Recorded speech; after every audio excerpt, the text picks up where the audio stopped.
This is Papa Smurf. You're listening to Our Lifestyle, the podcast, with ODB and the Mayor.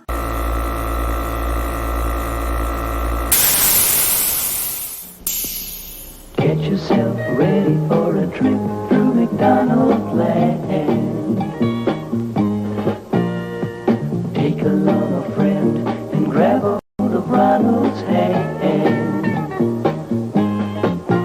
Follow Ronald McDonald through the land of apple pie trees. Yo, it's ODB. Getting ready to roll into this episode. We want to thank our title sponsor, Custom Car Show Productions.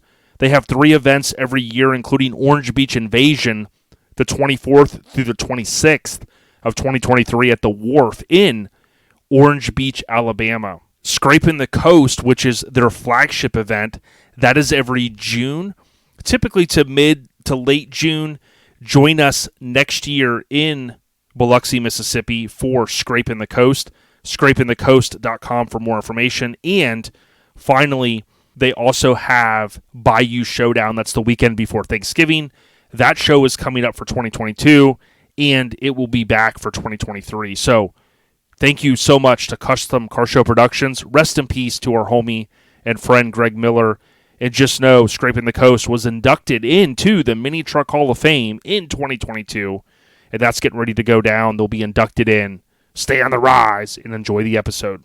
It's LMC. I'm on OLP co-hosting with ODB, and that means I'm OPP, and that is down with other people's podcasts. Yo, it's Our Lifestyle Podcast, episode 312, and this is going to kick off. I think this is going to be our inaugural Spooktacular episode. We'll talk more about it, but dude, I've got really good news. Biggity Mike the Mayor is out, like Hollywood Mike Miranda was in the Rad movie. And we got LMC in here. Lee, what's going down, my brother? My new co-host. Well, I'm not sure that anybody would consider that good news, but sometimes it's a lot of fun to add just a little bit of country and some levity into the serious, really good quality professional podcasts such as OLP. So, yeah, I'm stoked, man. I'm excited to get on here and kind of dumb down a little bit. I appreciate that. I'm looking forward to being your sidekick for this episode. Dude, I'm telling you what, we love Lowest Common Denominator LCD podcast. We'll talk more about it on this episode, but I do want to just say real quick and get the serious stuff out of the way. I know that you guys went through a lot in that region. We've talked a little bit about it. You guys have as well. You did a lot of good social media posts on it. We hope that life is kind of getting a little bit back to normal. I know not for everyone. There was a lot of people negatively impacted, but I do hope that things are kind of trying to normalize up there for you guys. It's one of those things that it sounds almost cliche to say this, but we are literally and figuratively getting our head above water, if you will. It's funny, I was out flying a drone today for work, and I noticed that an old field is now been converted into a FEMA, and I'm sure you guys have seen stuff like this in the hurricanes and everything, but a FEMA RV park, if you will. So literally there's 40 or 50 RVs in a field that used to not be anything other than just a gravel lot. And now it is set up as a small community for those people that have actually lost their homes and stuff. And anytime I made a post about such things, we were never looking for any kind of, oh, hey, look at me, look what we're doing. We're just trying to bring just a little bit of awareness to the area and stuff, and hoping that people didn't, think that we got washed away as well, if you will. But things are definitely looking up, and it's as it approaches the holiday season, people are in much better frames of minds. Anybody that lost their home now has some form of shelter, and nobody is going without. And all things considered, the mountain people here have taken a pretty good job of taking care of our own. We're glad to hear never that. Mind the fact that never mind the fact that so many people have reached out. I mean, just the amount of mini truckers, it is unreal, that have just touched base with us and have given donations and done things like that. For example, if you don't mind me giving them a shout out, here in a couple of weeks, our buddy Robbie Williams and Justin Wyatt are putting on a show called Santa Drag in Piney Flats, Tennessee. And last year, that show raised $14,000 for their local Shop with a Cop program. Well, this year, they're actually kicking that money to the kids here in the mountains. They're actually sending that money to the Kentucky State Police Shop with a Trooper program. Because if there's ever been a time that the kids here in the mountains really needed some Christmas help, it's right now. Right. So those guys are literally stepping up saying, hey, look, we're going to help you all this year. We're going to help you all. We know that you need it. We're going to help you guys this year and extend that goodwill. And it's just really humbling, And there's been so many people like that. Our buddy Madhu, Lord, he checked on me every single day after the flood, just a random text, hey, you guys good? Do you need anything? And so many other people, Mark Cotwitz, all those old school Georgia guys that have no real ties to this area, just kept reaching out. And there's so many more names, you can't even begin to think of them all. So yeah, definitely don't want to harp on that or anything, but at the same time, it was amazing and it was very humbling, the outpouring of support from all over, man. And that's why I always talk about this, why I love being a mini trucker so much. It transcends geographic location, it transcends your real job. It doesn't matter what you are, race, other than, religion, what you all appear. that. Yeah, that means nothing. And it's just we all share that common bond, and I think everybody's brothers and sisters and stuff, and they reach out and try and help each other when they can, and it's cool to be a part of that, Yeah, absolutely. And again, when you say that, for someone that hasn't been a part of a tragedy, I would encourage, if you do give to a charity, Red Cross, whatever it may be, or even just buying some supplies for the local homies or someone in or around that area, it does go a long way. So, there's no part of the U.S. that's really shielded from some sort of tragedy, mudslides, flooding, hurricanes, earthquakes, you name it. So again, even if you've never needed help, I encourage you if some way, form, or fashion. But it also reminds me, too, what the big homie Vic always tells me. He kind of will often say, and others have said it as well, but like, don't talk about it, be about it. So, hearing what Justin and those guys are doing to step up, I mean, that's great. Oh, yeah, I think it's absolutely awesome. And to think, I just thought you were bringing me on here to cut on mic and talk about Halloween and stuff. Come on, now, let's not get all that serious, man. Yeah, man. Well, we're getting ready we're thinking about, going in this, in the 7th and the 8th year, changing it up to just wrestling, some politics, and some absolutely. fishing. You know what I mean? Because politics everybody wants to hear that, right? I'll tell you something funny.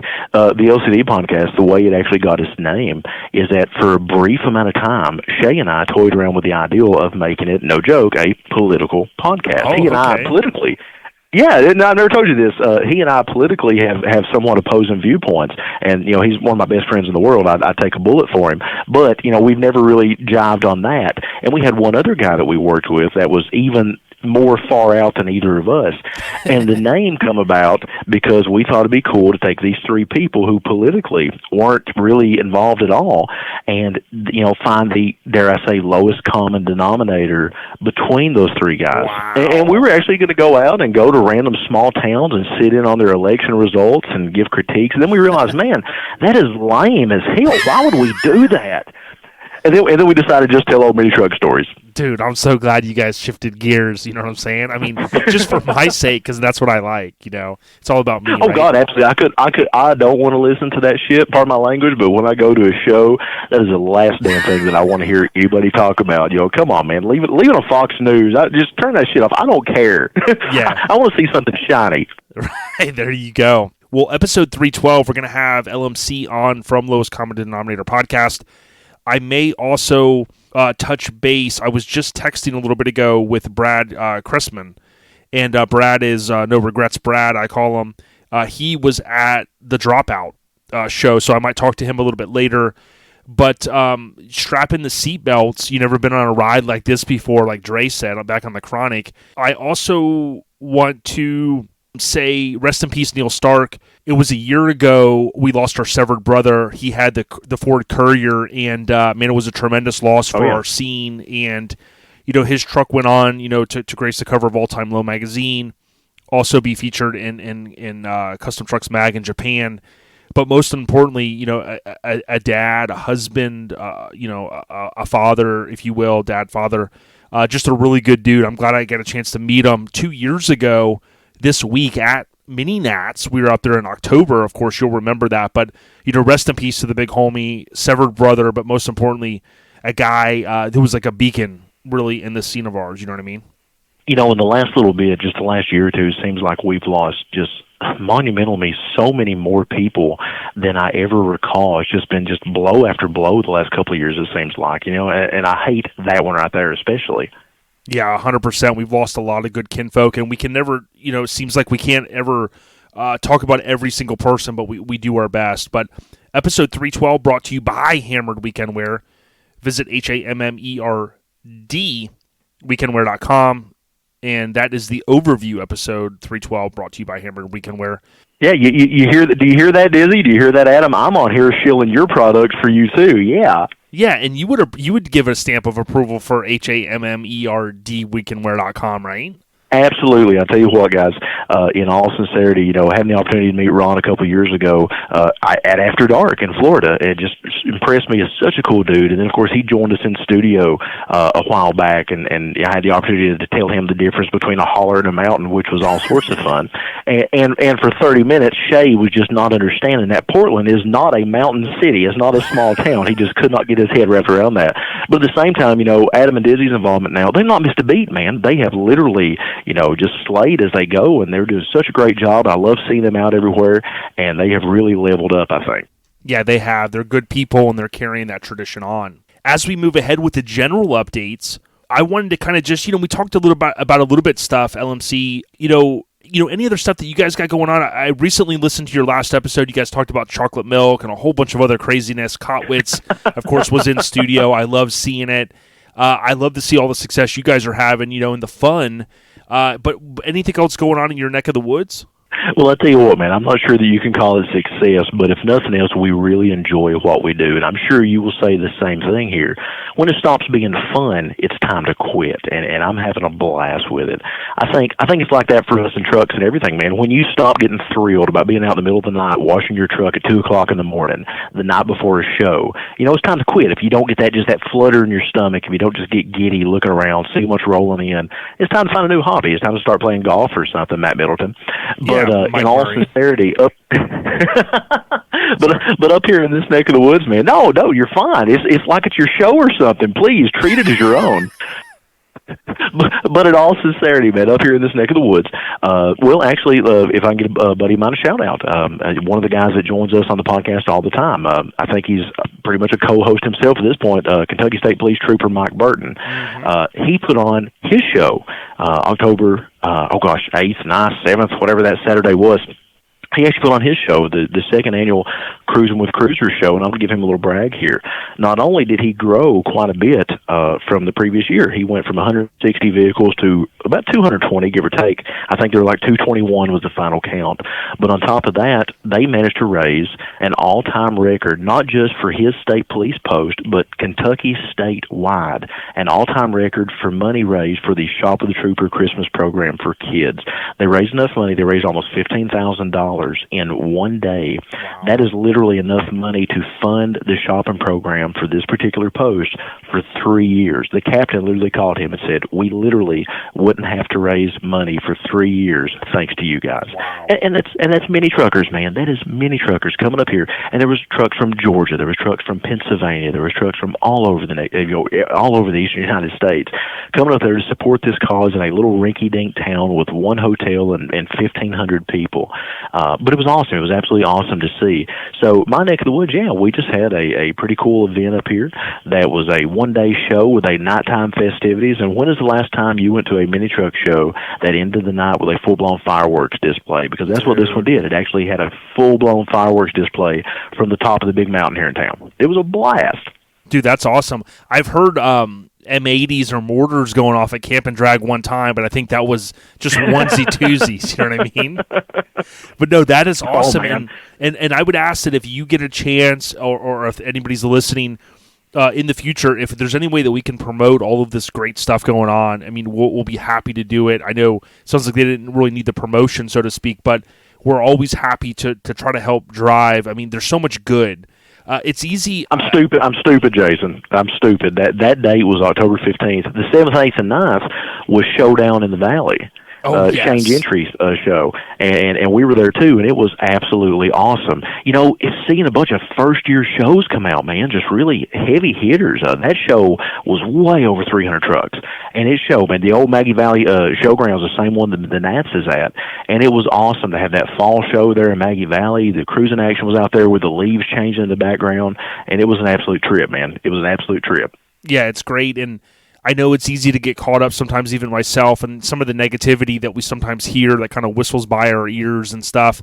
And lately, just seeing, trying to kind of, come up with maybe our contributor of the year. I know you guys recently gave away an award as well. that I'm seeing all these wonderful comments and people going, yo, man, like these guys over here are raising money, and Justin reached out, Justin Wyatt, shout out to Jay, and just people giving their advice. But again, I think it all comes back to there's a lot of greater good in this scene of ours, and it's important for us to focus on that stuff, because all the minutia and all the bullshit and all the the crap that flies by our ears, hopefully that's that's small fish. You know what I mean?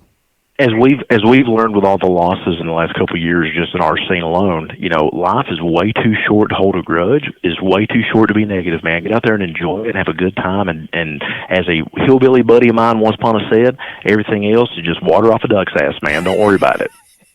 I love it, man. Now, keep me honest. I think I saw on social media you guys did give an award away recently, right? So, kind of, sort of. What we actually did, as somewhat of a surprise, at the Cruising with Cruisers show, the show here in Whitesburg, Kentucky, on October 15th, we actually awarded the first ever Lowest Common Denominator Mini Trucker of the Year award. Boom. I love it. And who did that go to? Well, so the way we looked at it is we looked at people, and you'd mentioned contributors earlier, so we looked kind of regionally. We looked for somebody that had really stepped up and contributed to the mini truck scene. So it went to my buddy, Trooper Mike Burton, the guy we talked about a minute ago, and let me explain why. From last year, this time of year, about 5 weeks before, he called me. He said, hey, you put on car shows in the past. You put on stuff. I need help. I've got 5 weeks to throw a show together. I stepped in, gave him just a little bit of advice, and he really ran with it himself. He literally took notes. And when I say literally, I mean this cat was sitting there with a notepad taking notes. You talk about putting me on the spot, man. Talk about making me feel like, wow, I can't screw up here. This cat is literally doing like college class stuff for me. Well, anyway, he was literally taking notes and hanging every word. And he put on a show, and it was a success. And somehow, I guess he was smart enough not to listen to me because it actually worked out for him. But then the whole next year, man, he literally just busted his tail going to shows all over the eastern United States. I'm pretty sure he went to more shows than me, and getting out and meeting people and shaking hands and kissing babies and making himself known. And this is a cop, this is a state trooper, and he's getting out there and hell, dressing like us and getting out and riding in trucks and having a big old time and just really getting down completely with the scene and becoming totally immersed in it. And he's my age. He's a little bit younger than me. I'm 41. He's 38. And this is the first opportunity I've ever seen for an adult person who has never been around the mini truck scene before in 1 year, watching somebody through somebody else's eyes to learn what the scene is like, to meet the people. He come from the Mustang world. He come from the fast car world. And he said this. He said, man, all the track guys, all the drag race guys, he said, comparing them to mini truckers is completely night and day. I have never been more welcomed and more just feel like I'm involved and a part of it and brought into this fraternity, if you will, that I have when I started hanging out with the mini truckers at the mini truck shows. He said, you guys are amazing. I said, what do you mean you guys? Dude, you're one of us. In that time, he has literally bought a Ranger. He has lowered that Ranger. His wife gets mad at him when he buys Ranger parts, and she she yells at him all the time. It's like, oh, you're hanging out with your other family now, Right? But seeing his change and his involvement in the scene and stuff, and seeing, and more than anything, just a person from a walk of life that a lot of us will automatically kind of hold at arm's length. We think, well, this guy's a state cop. He's going to be a stuffed shirt. He's not going to be cool at all. And to just get completely involved and to encourage people to drag and stuff like that. I'll tell you a real quick story, then I'll leave it alone. Yeah. At Mini Nats this past year, Mini Nats and of course Maggie Valley, in April, we're cruising around Saturday night. Burton shows up. He wasn't able to make it to the actual show, but he wanted to make it for the cruise scene. And how he did that is he literally told his family, hey, we're going to Dollywood and Pigeon Forge. And then he drops his family off. And he's like, I'll be back. And he took off and drove at 120 miles an hour. Literally, I've seen the pictures in a retired police Crown Vic to Maggie Valley. Then he found us in traffic. So anyway, earlier that day, I met a gentleman named Michael Parker. Michael Parker hangs out with the Trucks Rosa crowd. He has a beautiful juiced Mazda with a camper shell on it, baby blue one. It's a gorgeous truck. Anyway, Michael Parker had told me earlier that day, he's like, if I see you and your girl in traffic, jump in. I'll give you a ride. In a juice truck, of course. That's rad. Yeah. Well, anyway, Burton finds us. He jumps in the back of the pickup that we're currently in, which is a buddy of mine's son's truck. And I see just a few minutes later, Michael Parker pulls up in traffic. He looks over at me, rolls down the window, looks at me and my girl, and says, all right, guys. Or he says, come on, let's go for a ride. Before I have time to acknowledge him, Burton literally hurdles out of the side of the truck, runs through traffic, never met this guy, jumps in the passenger seat of this truck, and says, They just stop and look at each other for a minute. Michael looks at him, Burton looks at this guy, and Burton says, "Come on, let's go. Take me for a ride." I mean, that wasn't even directed towards him. He literally just took advantage of that, went and jumped in it. And, that's kind of my point, though. That shit is so fun. I mean, how many times have you had the opportunity, and I know that you've had it several times, people just come and say, hey, Ballard, let's go for a ride, man. Jump in here with me. And how many times do you have the opportunity just to do that, to get in some awesome OG truck, to cruise down the strip, hanging out, taking pictures, and just kind of reliving being a kid, Well, that's what he got to experience, and seeing his involvement in the scene, and then actually to put on a pretty successful show, we kind of felt that he was worthy of that award, so we give the first one ever to him. Now, of course, next year, he has to help pick it. I mean, that's going to be part of it. You can't be 2 years in a row, man. You're going to have to help us pick whoever we feel earns that in by next year. So it was just kind of a fun thing, just kind of a little bit of a recognition. It's nothing real serious, but it definitely kind of brought him to tears, and that put a smile on my face because I'm a sadistic asshole. Well, no, it's a fantastic, to see people having a good time out there, and I got a chance to ride with Madhu in the Trucks and Roses truck a couple years ago. Oh, yeah. I think it was 2 years ago this week, and it just was a fantastic time. So there's a lot of good stuff, and I appreciate you kind of sharing the backstory there. Really, talking about cruise-ins and shows, this past weekend I got to give a huge shout-out to Angie Ellis. They kind of host a cruise-in at the local Portillo's restaurant, and a couple other people were involved as well, but I got a chance to see Austin's Isuzu. I posted that on a reel, and I really couldn't believe how well it's come together. Seeing the interior and all that stuff, and then the other. Now that is the drip with the ground effects, right? Yeah, that is, and then it's Frankie Cordova's son. That thing is outstanding. I've been following that on social media. That is a beautiful build. Yeah, it really is, and so it was cool to see that. And just, with Frankie Cordova's son, being a little bit younger, it's cool to see people ingrained and entrenched. And you talk about a truck family, Frankie, between all of his trucks and then his son, dude, we'd love to have, all of our kids kind of get involved in it. And it is good. We don't see a lot of young kinfolk. There are some, but, it's good to me to see the younger generation get involved. So I wanted to give them a shout out. So I often talk about a friend of mine, a guy named Chris Wilson here in Kentucky. It's not the Chris Wilson that everybody knows from Tennessee. This Chris Wilson used to put on a mini truck show years ago called Unleashed in London, Kentucky, and it's been in magazines a few times. It was a mid-range show. It was a lot of fun. But anyway, it's funny. I'm getting old now. His son is now a late teenager in college, and he has a bagged Ranger. In fact, that's the truck that we were in traffic in Maggie Valley I mentioned earlier. Well, this show this past weekend, or the weekend before, whenever it was now, my days are kind of getting confused, that Burton put on, the Cruising with Cruisers show. This boy, Connor Wilson is his name. In fact, Connor was one of the two kids that started the Future Mini Truck podcast years ago, just to give you a little bit of a name recognition there. But anyway, Connor really wanted to have his bag truck down. Well, the problem is that his father has never got that vehicle in their name yet, as it belonged to his grandma, and it's like one of those things, until you put it in your name, we don't want you driving it. So Connor was not allowed to drive it the 2.5 hours to get here. Chris wasn't able to make it. He had a medical appointment for his daughter, and he wasn't able to make the trip. So what he did was the week before, he literally trailered his boy's truck all the way down from central Kentucky to here in the mountains, 3 hours each way, dropped it off for him, and then we ended up shipping it back to him after the show.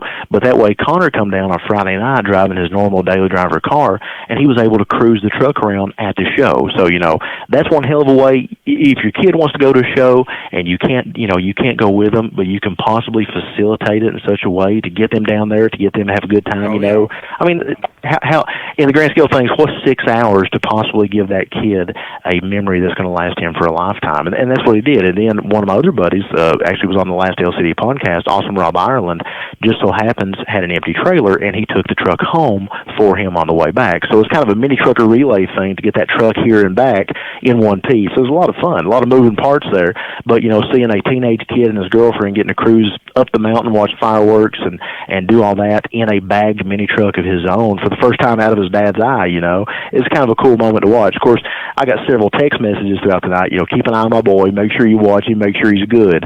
But that's it takes a village, and if we got to raise the young mini truckers by committee, then that's what we're going to do. Dude, I love it, brother. I do, man. The general update's brought to you by our family Joey at Get Decked. You can look up on Instagram, type in Get Decked. You'll see Joey Dilworth there GET_decked_VA. You can get a photo or artwork put on a skate deck. If you're a show promoter, hit him up. He could do multiples, and that will help build your brand. Shout out to Joey at Get Decked. So this is why you're better than me, Jason. Right here, what you just did, that transition is awesome. See, for me to be able to do that, I always wondered, I'm like, do you think he records those transition bites? Do you think he actually has a soundboard and he just presses the one or the two? I'd have to. For me to be able to do that without my ADD kicking in, I'd have to have a keypad that literally says, 15 minutes in, press this button to thank this sponsor. I couldn't do it. I admire you. That's why you're a pro, and I'm hillbilly. No, and here's you shared something with us earlier. I'll share something, I may have said this many moons ago, but having run, having been in training for years in the job that I worked at for a long time, and then leading, conference calls with hundreds of people and executives and stuff, it was like a lot of it is entrenched in like, okay, we got to move to the next thing. We got to move to the next thing. And you and I, we like trucks so much, we could easily keep going. So my brain is like, okay, tick, tick, tick, tick, tick. I got to move to the next thing. So thankfully, we're all in this together, brother. You know what I'm saying? Absolutely, man. I did want to give a huge shout out. Last episode recap. I want to thank Nick from Surface Art for coming on. Got a lot of good feedback on it. The cool thing is, again, I know LMC, there's not enough time in the day or year or years for us to get, you guys, to get all the guests on you want to have and whatnot. But I had to recently kind of step back and go back and look at our OG list and kind of go, look, there's some guys that we want to get on. So, it was cool. And for anybody that had a chance to listen to that episode, Nick is a very humble, kind of light-spoken guy, doesn't really want the recognition. Most people don't. But you could really tell that he's a laid-back cat, so I want to just give him a huge shout-out again. If you're a new listener or you're coming here because of LMC or any other reason on how you found us this week, yeah, right. Please go back and listen to that one. You know what I'm saying? I love it when you bring a little bit more out-of-the-box guest, on. Your photographer friend the other day was really, really interesting. I love when you don't just bring, I don't know, sometimes it's cool to kind of to upheave the status quo and bring somebody that is unexpected at left field. And I admire you for that. I think that's absolutely awesome. Yeah, I really appreciate that.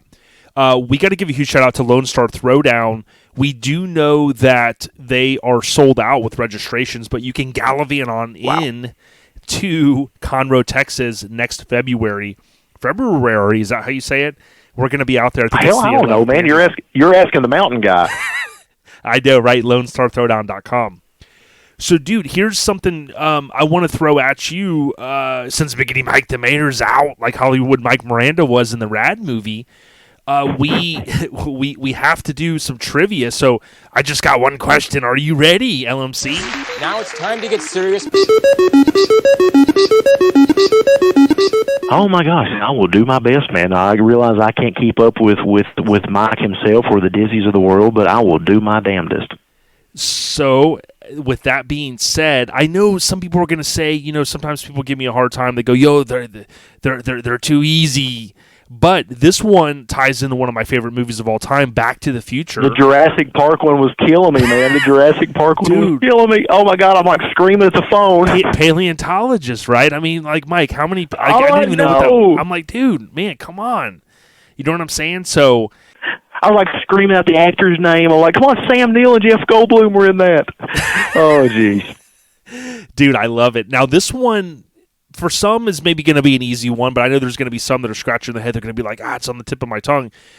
Probably my favorite movie, both in '85, was The Goonies and BTTF, which is short for Back to the Future. But this one, I'm going to just throw it out there. What was the name of Doc Brown's dog in BTTF? Oh, my God. Okay. Einstein. Yes, you got it, dude.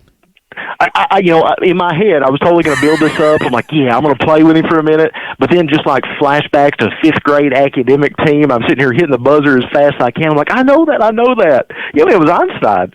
Yeah, oh yeah, it was. And something I had learned not too long ago was that, I try to dive into different facts about the movie. Like my Back to the Future Instagram is Back to the Future Legacy, and there's a lot of Back to the Future accounts, so I try to take different angles, but there were, I think there were two dogs that technically played Einstein. You had the first one in '85, and then for part 2, part 3, they recorded those, or they filmed them basically kind of together. And there was, I think, 2 different dogs that actually played. Einstein, I think the original name, if I remember, was his name was Tiger.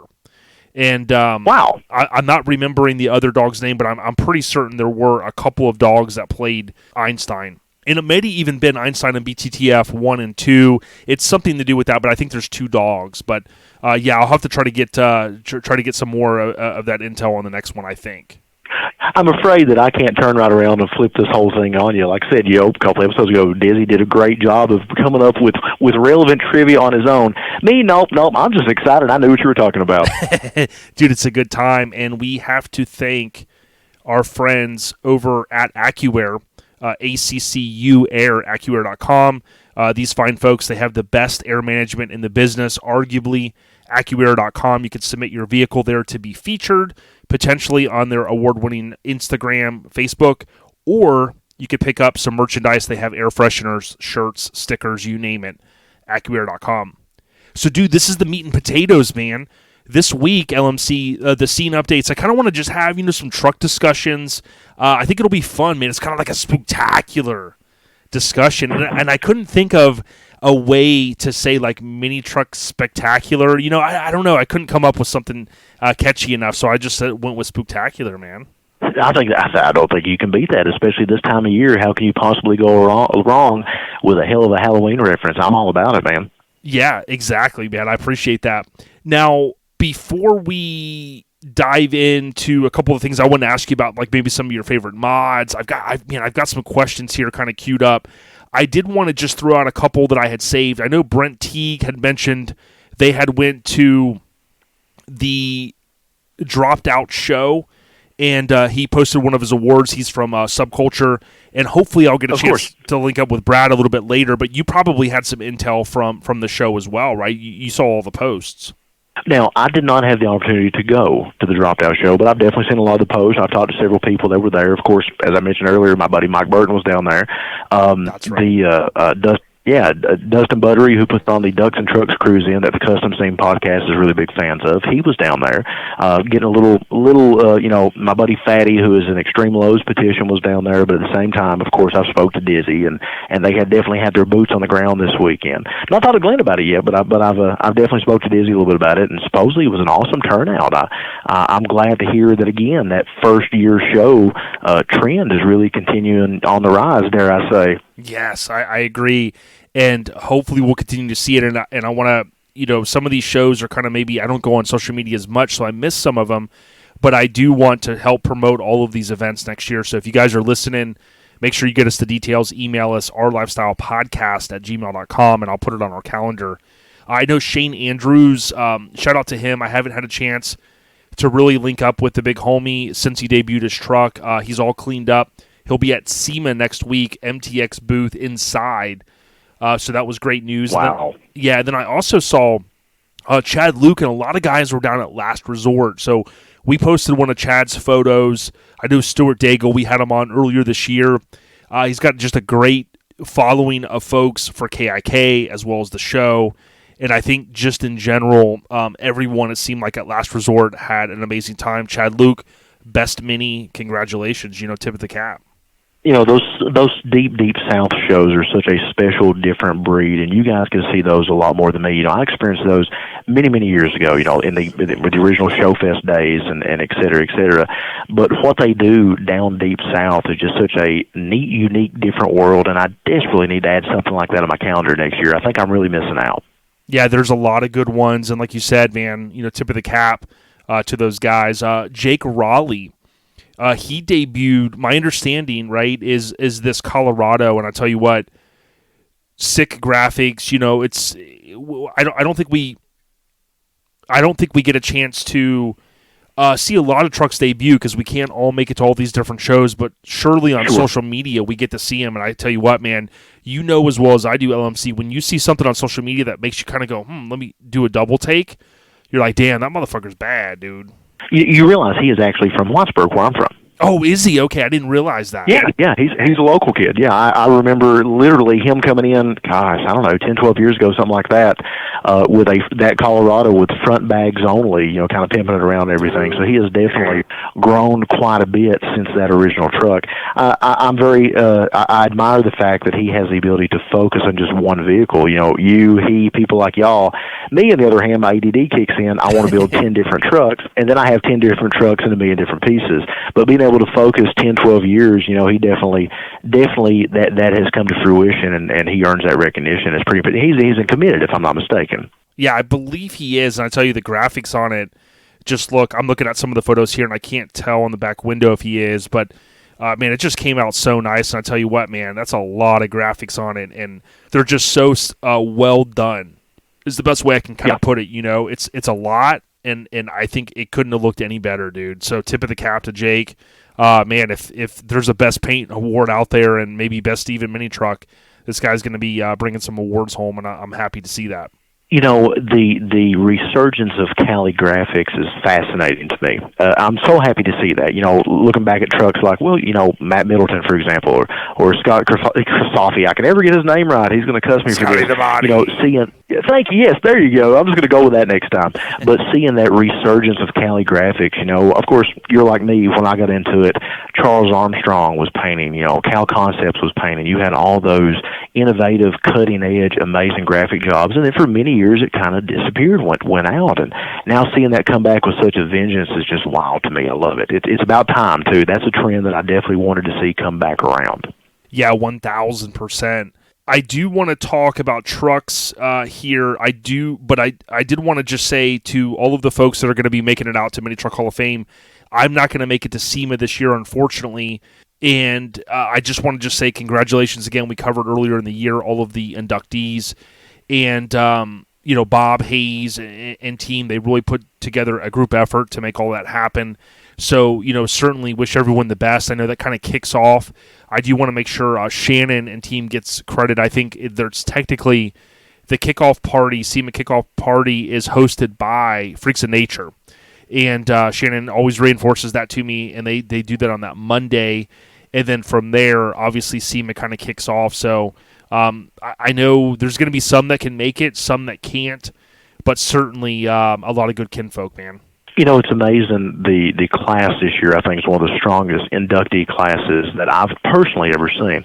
Of course, I've talked about this ad nauseum. I'm sure everybody's sick of me hearing about it from me. But my buddy Jody Hall, the drop shop fame from here in the mountains, is making it as the fabricator or the builder this year. And of course, our buddy Jason Thorbeck, man, who is long overdue. I think Jason has carved out such a niche in the mini truck world. I think that is one that I didn't even realize he wasn't in. So those two guys alone that I know personally and I think very, very highly of, hell, that's a class all by itself, never mind the other editions.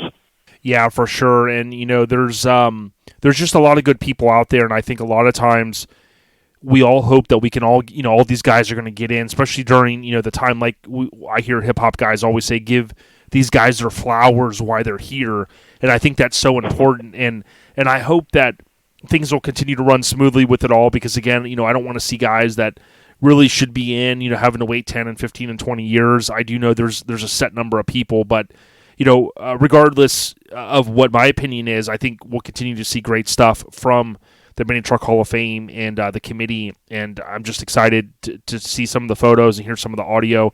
I know Todd Radar Hendricks, typically for the West Coast Influence, he will live stream it if he's there. I haven't talked to Radar to hear if he's going to be out there this year. He and I were out there last year. We helped Bob as much as we could with the stage and whatnot. But to everyone that's going to be out in Vegas, if you're out there on Monday, make sure you look up the event on Facebook, and it's going to be at Hogs and Heifers, I believe, across that little way right there. I think you're right. Make sure you guys check it out. So, dude, the scene updates. Really appreciate you coming on and talking. We got so much more to talk about, but Jason, it's like this. If you've not learned by now, it's hard to make me shut up. Talking is not the issue. Learning when I need to be quiet is the problem. I'm again going back to your little sound pad that I'm convinced has all your transitions programmed into it. I'm expecting there's an LMC hook button, maybe a big X on it. When I talk too much, you can just press that, and then it'll go back to some of Mike Murray's greatest hits to kind of cover up and smooth out. Well, there's no Mike Murray great hits. That's the problem. We're whittled down, to nothing. You know what I'm saying? But I wanted to just kind of ask this though, like to kick off, right? We're going to talk about some trucks as well, but. Dude, thinking about the Halloween Spooktacular week here, and remember when Mike started Eastbound Get Down, which is in January every year. Yes. He came out of the gate and he said it was the first annual, and I had to check him and say, "Yo, listen, you're not annual until you have the first one, so it's the inaugural, right?" So I think for us, this is going to be our inaugural Halloween Spooktacular, and who knows what we're going to get into with the conversation, but I got this first question for you. We're just going to shoot the shit. It's not really an interview. It's just open conversation. But what's something, if you think about Halloween, I know I've heard rumors that you love Halloween. What was something that you were possibly deathly afraid of as a child? Was there anything? My goodness, what was I afraid of as a kid? I was lucky. I was kind of raised by somewhat of a badass, so fear wasn't really too much thing. But little stuff like claustrophobia. Anytime if I had like one paralyzing fear, when you wake up in the middle of the night and your sheets are wrapped around your neck and you just can't get out. I mean, that right there, the thought of being trapped under something, which is funny because as I got older, one of the most miserable things in the world to do was to work on a vehicle from underneath because all you could think of was like, wow, that frame is 2.5 inches from my face. This really sucks. What happens if this jack stand shifts or whatever? And other than that, not really. I'm afraid I'm kind of bored in that regard. Dude, you know what? One thing that just creeped me out as a kid, and it's still when I put it on Netflix or whatever streaming service, dude, the Unsolved Mystery song, dude. When I was a kid and that little theme would come on, I was like, yo, I know you guys were up in the mountains. We're in Land O'Lakes, dude. And as a kid, I was always like, damn, dude, that Robert Shack guy. I knew him from Caddyshack 2, which people absolutely hate. Yes. I love the movie. I don't know what it is. It's like a guilty pleasure. I saw it in the movies with my older friend. The dog in the first one's kind of hard to beat. I'm just saying. Yep. Definitely. So the Unsolved Mystery song, and that still kind of creeps me out. Now, granted, I don't get, I'm not like afraid of it, but it's a creepy ass little jingle, they would call it. You know what I mean? I'm really curious what the actual psychological term for a fear of Robert Stack's music is. I mean, there's got to be, that has to be some sort of established phobia somewhere. I'm going to look that up later. Dude, I'm telling you, I guarantee if it was like what's the Family Feud song? Like the scariest theme song from a TV show featuring blah, blah, blah, some crazy long-ass question. It'd be like, that would be it, dude. I mean, that's a creepy-ass X-Files would be up there. Yeah. I think the X-Files music would have to be up there as well if you're going to do creepy TV jingles. Yeah, but see, the X-File one, you could kind of whistle along to it. You know what I'm saying? You can. And you kind of like skip along. So, all right. Well, keeping with the scary theme, so at Mini Nats, one of our favorite shows, Southeast Mini Truck and Nats, as you mentioned earlier, next April, it's going to be is it the 29th annual? But it's going to be the weekend of like the 23rd-ish, right? That weekend in Maggie Valley. Yes. This year, DJ Mays had kind of hosted something that Jason Bell had linked up with him on. They kind of did like a little open mic type thing, and we had a great time. But we talked about some of this there, and I thought it would be good to talk about here. So keeping with the scary theme, what's your least favorite mod on a truck, on a mini truck? So scary could be, a little scary, but really, like, what's your least favorite mod? Okay, so two different things, least favorite and scary. The scariest thing that I've ever seen ever, and this is just horrifyingly scary, is somebody, especially when they're running juice, I don't think I've ever seen it with bags, but on a hydraulic truck, when they will literally cut the leaf springs off directly behind the axle and do a leaf spring homemade two-link. Oh, you've got to have seen that at some point, dude. I've seen that way more times than I care to admit. And a lot of times on the traditional Lolos and stuff, you're just sitting there looking at that like there's no physical way this thing is going to make it down the street without killing a busload of nuns. On stage there, I made an absolute fool of myself because I kind of panicked. I got put on the spot there, and I wasn't really sure what my least favorite mod was. So and it's funny because it's been like 6 months, and I'm still not really 100% sure. So I'm just going to double down on my ignorance here. At the time, I said my least favorite mod was shaved corner lights, which immediately got me a dirty stare from DJ Mays, and turned my mic off for a while because I'd actually forgot that his truck actually had shaved corners. That's a good question. The least favorite. Well, you first, man. You don't put me on the spot on this one. Give me a second to think. What is yours? What is your least favorite? Well, now I got to preface it with this. Even though I've suggested to Mike in the past to do this on his truck, I'm doing it out of the kindness of my heart, right? Because I think this is going to help him win trophies, and that's what he's in it for, right? Let's be honest. You want your friends to be successful, right? I mean, you wouldn't want your friend to go to a show and not win a trophy, right? You got to support their dream, man. You got to support their dream. I couldn't have said it better. I mean, that needs to be an LCD sticker. You got to support the dream, or their dream. But I really think my least favorite, I posted something a couple years ago, and I haven't gotten a lot of backlash in any post in 7-8 years.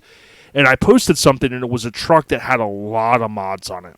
Okay, I mean a lot. It was like like you see a truck and you see a lot of mods, you go, dude, 2 thumbs up. And then you see the guy that's like done like 100 mods, and it's like got every single crazy mod. And like I posted it, and it wasn't even like I was like, hey, Mini's on the downfall, and I got some backlash for it, and I owned up to it. Everybody's got an opinion, right? And I wasn't downing the truck. It was on Craigslist or Facebook Marketplace, and it just was one that had like 1,000 mods on it. But I just didn't think that it was like cohesive. It was just like, hey, let me try every single mod, right? But to answer the question, one of my least favorite is probably going to be the Lambo doors, dude. But I think, I do think Mike should still do them. Let's maybe one Lambo. That would really make it pop. Yeah, one Lambo, one Gold Wing, something like that. God, I swear to you, Jason, I was literally sitting there thinking Gold Wing doors might be the worst mod I've ever seen. No, I mean, I was literally thinking the same thing. Well, we'll edit this out. We'll edit this out, but text Mike if you still got his number. Text him and tell him to do that one, okay? We'll edit got you, man. I'll take care of it. Okay. But sure we will. Yeah, exactly. But so that's mine. There's one there for you. Gold Wings, I've seen a couple of trucks, and it's funny. It's like you get the van influence is something that there's certain elements that I don't really care for. So I have seen like square body chop top trucks with bubble windows, like the round bubble windows, the convex ones. That one always makes me feel just a little dirty to look at.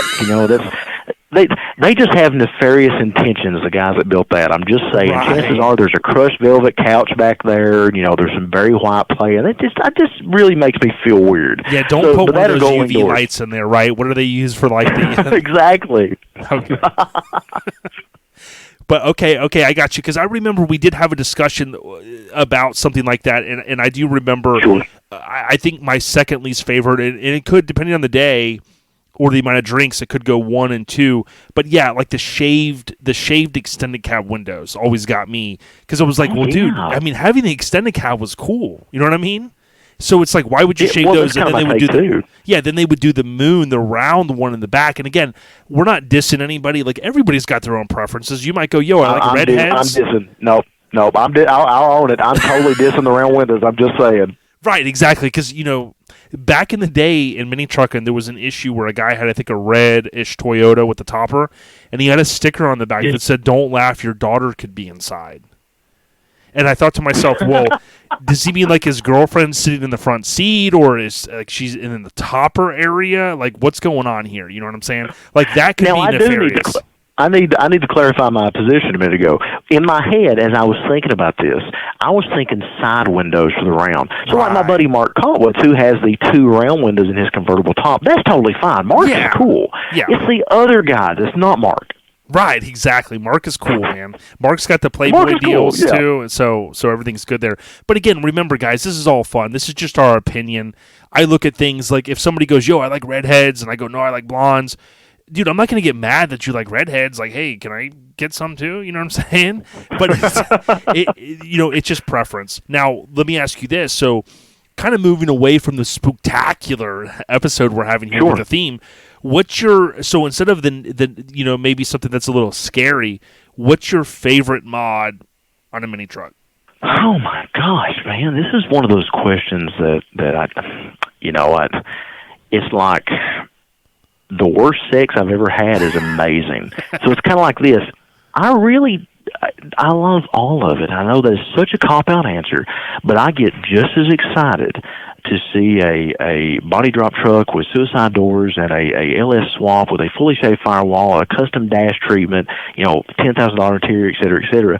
I get just as excited to see that as I do a truck with a 3/4 drop and a young kid in a parking lot getting out to cruise it for the first time. It's not so much that I can really peg a certain mod. I'm very, very open-minded to almost anything. I just love seeing anything done. Like I said, man, and I know that's such an absolute cop-out answer, but it still, to this day, excites me to see from the street classes all the way up to the radical stuff. As long as you're out doing something, and as long as that person that owns that truck or that has that truck at the time is committed to it, and they are proud of it, I mean, that's good enough for me, man. Your favorite mod is my favorite mod. I love it. Now, before I say mine, I do want to throw this out there that Josh Ellis, the big homie, he has been posting some of the videos from Mini Nats. And I really think Mike should do this. There's a thing, a tilt bed, then there's a dancing bed. Then there's the level that the guy was at last year at Mini Nats, remember? With the bed shooting fire and it was spinning? And you're talking about the guy you're talking about Jamie Kelly, the schizophrenia truck that was at the LCD booth 2 years ago. Yeah, schizophrenia. Yeah. That is you know what? He actually built that truck for the first time, if I'm not mistaken, in 1989. Wow, dude. I mean, telling you, that's next level. I laid eyes on that truck for the first time ever in 2002 at the Pigeon Forge Mini Truck Nationals. And if I'm not mistaken, see my memory's right here, 2002 was an odd year. That was the year that they actually split up the shows. Of course, we've talked about this. I'm kind of a little bit of a Mini Truck Nats historian. In 2001 was the last year that both Herb and Sandy's show and Charlie Cobble's show, which is the one that became what Jason Bell has now, those two shows were on the same weekend on opposite ends of town. The city council and the town leaders threw a fit. They required that the shows were split up. So in 2002, one show was in mid-June, the other show was in early July. They were a couple weeks apart. That year is the first year I met Jamie Kelly, and I immediately went up and I said, this is the coolest thing I've ever seen. I'm putting on a mini truck show, the H-word show I talk about occasionally, and, I have to have you here.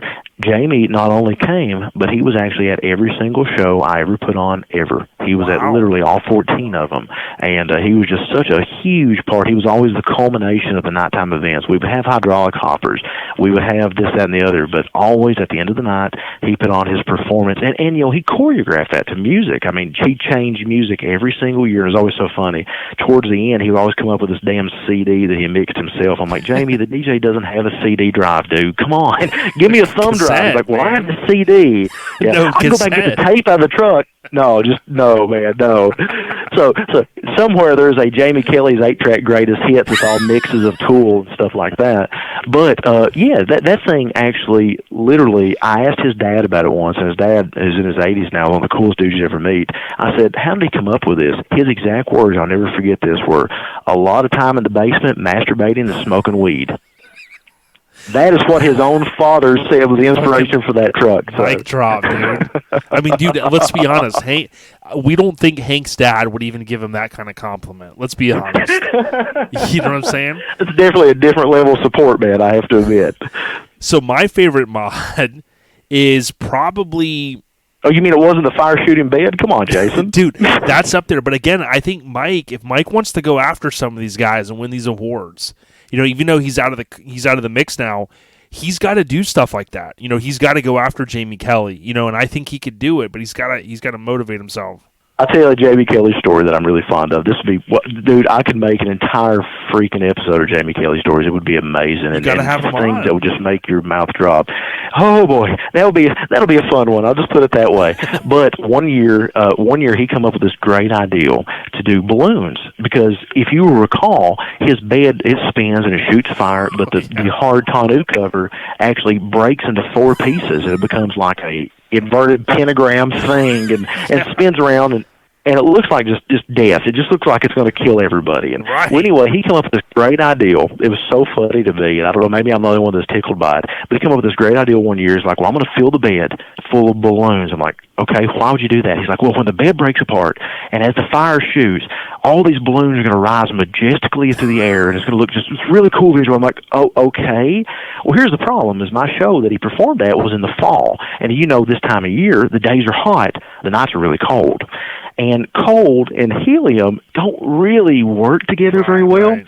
So he was doing his performance, doing this amazing performance, and he had it. I don't even remember what the song was. I think it was actually Disturbed. Anyway, so he had this music going. It was just an awesome environment. The flames are shooting, the bomb is going off, the sparklers are going, and the bed finally opens, and we're waiting for this majestic reveal of all these helium balloons. Well, about 4 little helium balloons just roll out because it got cold and the helium lost its aerating properties. Right? So it's now heavier than that. Exactly. They just fall out just like a 75-year-old man that forgot his Viagra, just plop in the ground. It's just this most just awful. And I remember the look in his face of just utter disgust, and people started giggling because these sad little flaccid balloons just started rolling around on the ground. Like one little kid ran out and got one and ran off with it. I'm sorry. That's a story that maybe just tickles me, but it was good times. Well, my probably favorite mod is the roll down back window, right? So it became C.R. Lawrence had the bolt in, and that stopped production around 91. Then the Tundra eventually comes out and whatnot, but you've had guys go, and there was a guy Anthony that built the Isuzu that was on the cover of Street Trucks that had the roll down back window. There's an extended cab S10 I saw it laid out at the park. I've kind of started the hashtag roll down back window, and if you tap on that hashtag, especially on Instagram, you'll see a lot of the curated posts. There's a girl, Candace and Sever, she's got it in the C10, but I just always liked that mod, and I always thought it was even doper on the crew cabs or extended cab or space cab or whatever, truck, sure. Because, you got that extra space, and then boom, the window comes down, you get that flow of air. Just one of my favorites out there. Very similar to the old wagons, They would have the roll down windows back in the, 60, late 50s, absolutely, 60s. Yeah. So because they would usually cram the kids back there on the big long road trips to Wally's World and stuff. Yes. Yeah, there you go. Now, what mod do you think has been the most important for our truck scene? Right? So I'm not going to let you get out of this one like you did the last one, which was cool. I understand it. But if you think about, like, maybe in your opinion, what's the most important mod? You mean the one that literally changed everything about the mini truck scene? Yep.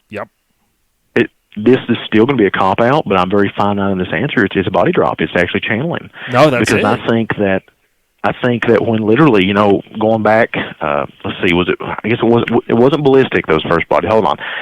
So I know the 3 West Coast trucks. I'm drawing such a blank. Yeah, but when they first come out of the body, being the first on the cover of Mini Truckin'. Sure, absolutely. But your first body truck there just changed everything. And like my buddy Casey Hart, I know you've heard me talk about Casey before. Oh, yeah. Casey was the first body drop truck east of the Mississippi River.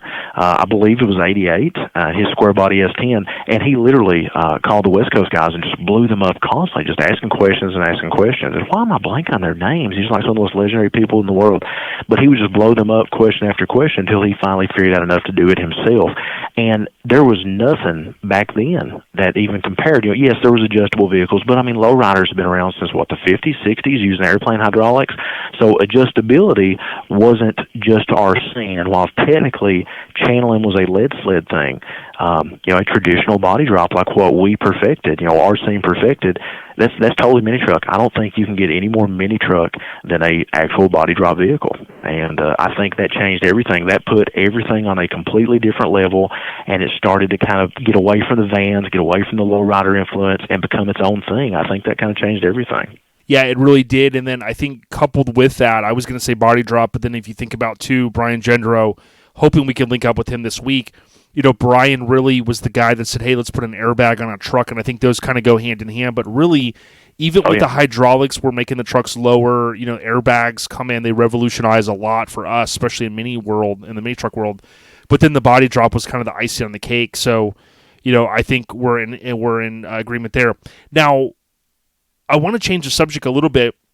What was your favorite pastime experience related to Halloween? It might have been, something as a kid, maybe as an adult, whatever. But I know you love Halloween, the Spooktacular episode here we got. Yeah. But what's your favorite pastime related? And it would have to be clean and, as Hank would say, legal. Yeah, well, right. I understand. No, I told you a few off the air, so you kind of understand that I have some morally questionable Halloween stories, and I will spare your listeners, because the last thing I would ever want to do is to put you in the realm of only having 8.5 like we do, and they're going to turn this on, hear me saying some awful Halloween story, and like, nope, we're done. This is good. One of the clean stories I can tell is more of a prank, if nothing else. We had this, and this is not the one I told you off the air. Don't worry, you don't have to hit the LMC shut up button yet. We had this ultra-religious teacher that did not believe in Halloween. I was in high school at the time. And super, super religious. She was the only teacher in the entire school that did not decorate her room for Halloween. Everybody else did. Every single teacher, the hallways, everything was all decked out for Halloween, except for this one class. I can't remember her name. It doesn't matter. Anyway, this old biddy of a teacher, she would always talk about how evil it was, et cetera, and we'd always kind of goad her a little bit. Well, the day before Halloween, she actually had to take off of school and had a substitute teacher in. So me being I was never very, very smart. I was never very fast-witted, but occasionally a blind pig finds an acorn, and that's exactly what I did this day. This substitute teacher come in, couldn't find her lesson plan, had no idea what to do, and she made the mistake of asking the class, well, what did Miss such and such leave you guys to do, so we can go ahead and continue this lesson. I said, oh, ma'am, we're not doing anything like that today. We were given explicit instructions to decorate her room. She said, well, what do you mean? I said, well, look around. There's no Halloween decorations. She hasn't been able to decorate her room yet. So we have been given explicit instructions to decorate her room for her. This lady paused for a minute. She's like, are you serious? I'm like, oh, absolutely. She told me personally to go out and gather up some decorations from the other teachers, and we would decorate. So she bought it. And then several of us went out, run down the hallways, and literally begged, borrowed, and stole all the Halloween decorations that we could find, everything. Totally mismatched. It looked like Family Dollar the day after Halloween on a clearance sale. There was half-destroyed skeletons and Halloween wreaths and jack-o'-lanterns in the works and lights and black crepe paper and plastic. And we literally came back in and spent the entire period decorating this lady's room. I was lucky enough to be there the next morning when she showed up, and I watched her open her door, and it literally looked like the worst carnival haunted house you have ever seen. And she burst into tears, wheeled on one heel, and ran to the principal's office, slammed the door, and we never seen her again for the rest of the week, and it was delightful. So, that's a little bit cleaner than the stuff I told you offline, Dude. But that's a good one. That's a good memory of mine. Dude, I'm going to just leave the mic drop there because I can't top that one. I ain't even got anything close to that. That is like... We were mean kids in the mountains, man. We were really mean kids. Was it the Hollering Hills? Yeah, straight in the hills and hollers, man. Dude, I love it. Now, so speaking of Halloween memories, right before we started, we were texting a little bit ago. And we were talking about McDonald's, okay? God, so yeah, we're because talking I was about, in line for 40 minutes. Dude, the Halloween Spooktacular continues here on OLP with LCD.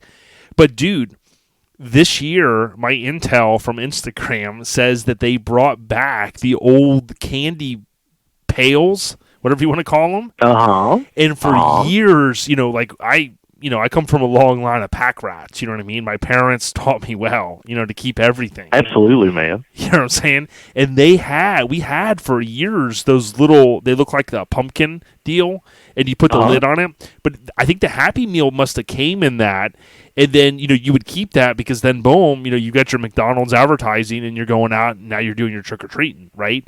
So we still had those for years, but did you see that they brought those back this year?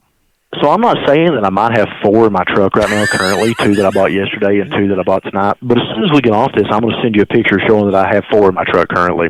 Right now it's just a ghost. I'll tell you, man, nothing beats Halloween to me.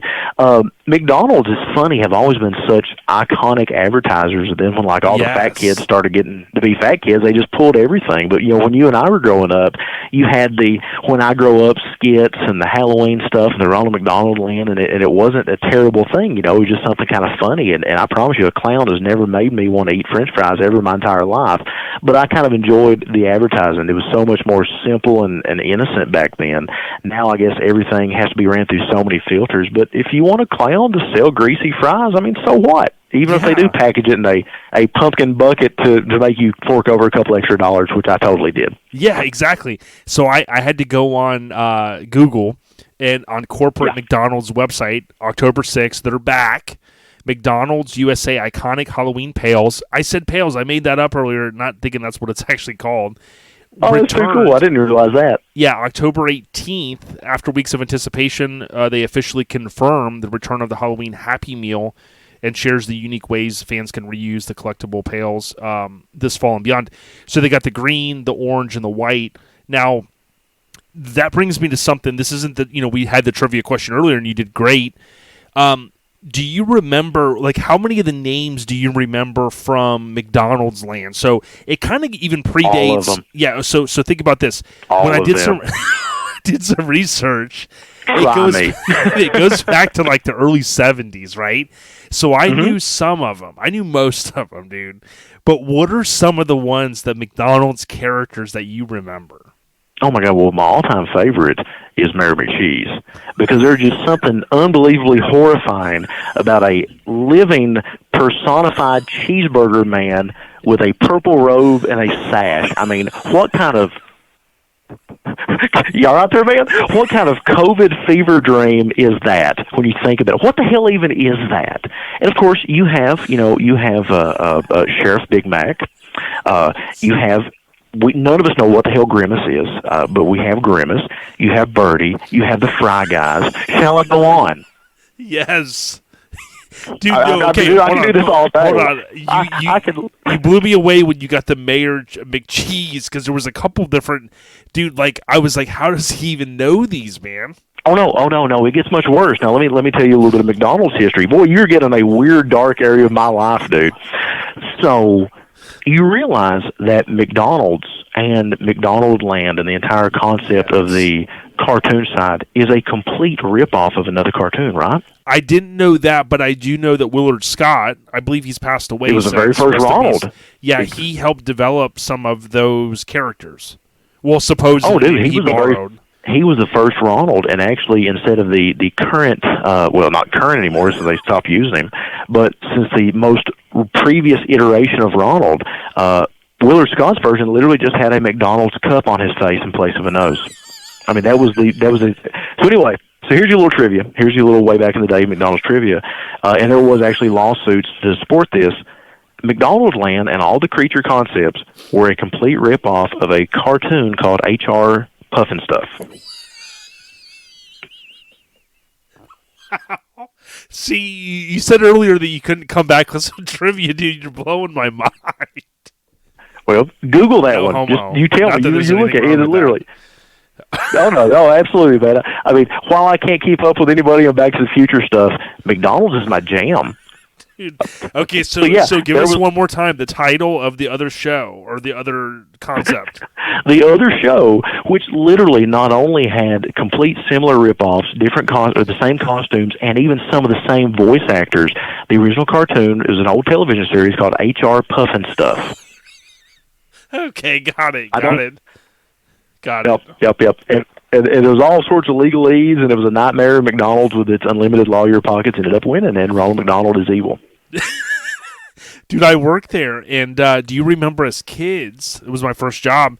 But when we were younger and we'd go drive to Michigan and stuff, you'd stop in a McDonald's, and they would have the full little what do they call it, McDonaldland. Oh God, absolutely, the play places, man, absolutely. Dude, why don't they bring those back?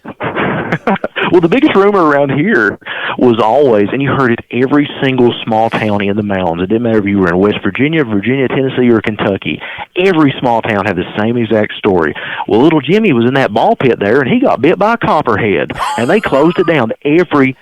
I have heard that story, and I bet, this is no exaggeration, 24 different small towns in the Appalachian Mountains. Right. There was always a little Jimmy. His parents are always don't give a care, and he is always getting eaten by a copperhead in the ball pit every single time. So, that was always the rumor at home. We had a cool McDonald's, and one I told you about a little bit earlier, one I didn't. The McDonald's that I mentioned to you earlier, at the time, was one of very, very few, I want to believe single digits, a double story. It was actually a two-story McDonald's. Right. And in Hazard, Kentucky, which is about 25 miles west of here, there was a 2-story McDonald's. You go in, order on the first floor, there were seats, but then the private rooms were upstairs, and it legit was a 2-story McDonald's. When they went through and did kind of a corporate reimagining, and this had a play place and everything, instead of redoing that restaurant, they abandoned it and donated it. The people that owned it, a local restaurateur, donated it to the city of Hazard, and they made their police station. So if you go through downtown Hazard, Kentucky right now, about 25 miles west of here, you will see a 2-story police department that has a very suspicious-looking drive-through. Dude. But then on top of that, here in Whitesburg, where I'm from, we had a rock and roll McDonald's. This McDonald's was built when I was in high school, so I guess I was a freshman, about 96, 97, something like that. It was built around then, and it had a 1950s theme. All the benches were red sparkly vinyl. All the tabletops were kind of flexstone-looking material with chrome strips. Every single table had a tiny little jukebox. You could put quarters in and play your own music. You had a tiny little jukebox there. And of course, they had a play place as well, but they also had 2 concrete pads for classic cars. And they would rotate these classic cars out every few months. Yeah, so you would have like a Tri-5 Chevy, and you'd have like a 40 shoebox Ford. A few months later, there'd be an old Caddy there and something else, and they would literally rotate these cars out every few months from like one of the owner's private collections. But it was a rock and roll McDonald's. They had an entire memorabilia case inside that was Elvis and James Dean and I Love Lucy and pretty much every shtick you could remember from back then. It was neat. And then, of course, like everything, they just made it gray and boring and got rid of all the character and lost all the identity, made it just another generic McDonald's with a McCafe with a really shitty coffee. Right, exactly.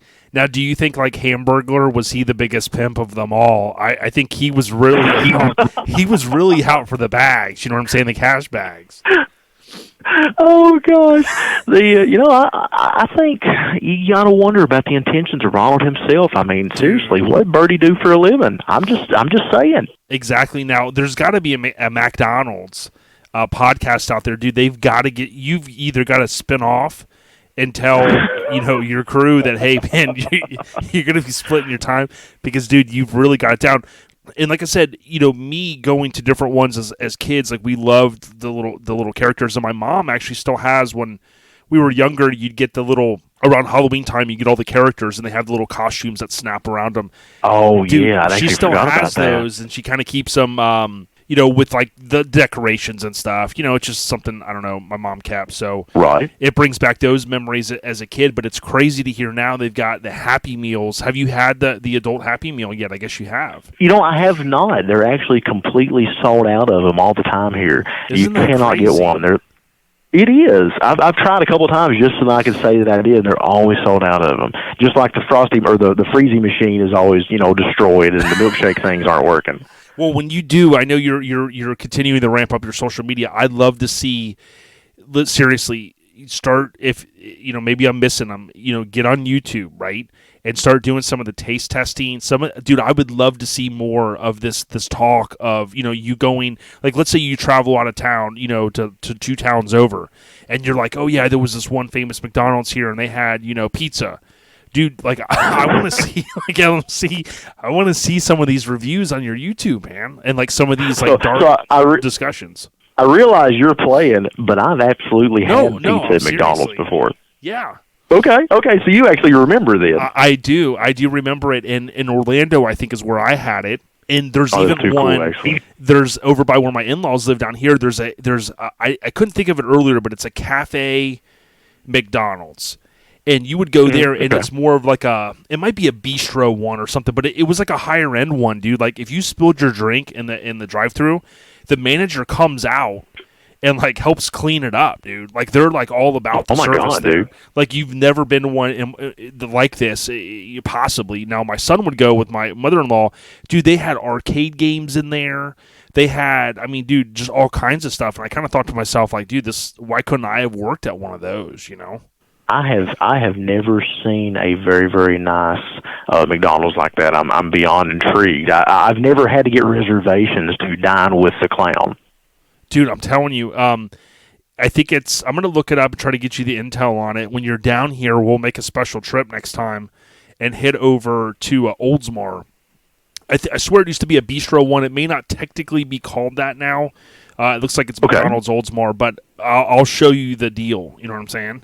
Oh, that is super cool. Hey, let me ask you a question. Are you able to receive pictures while we were on the phone? Yes. Yeah, I do. I'm sending you something. I have a clamshell I'm sending you phone something still. right now.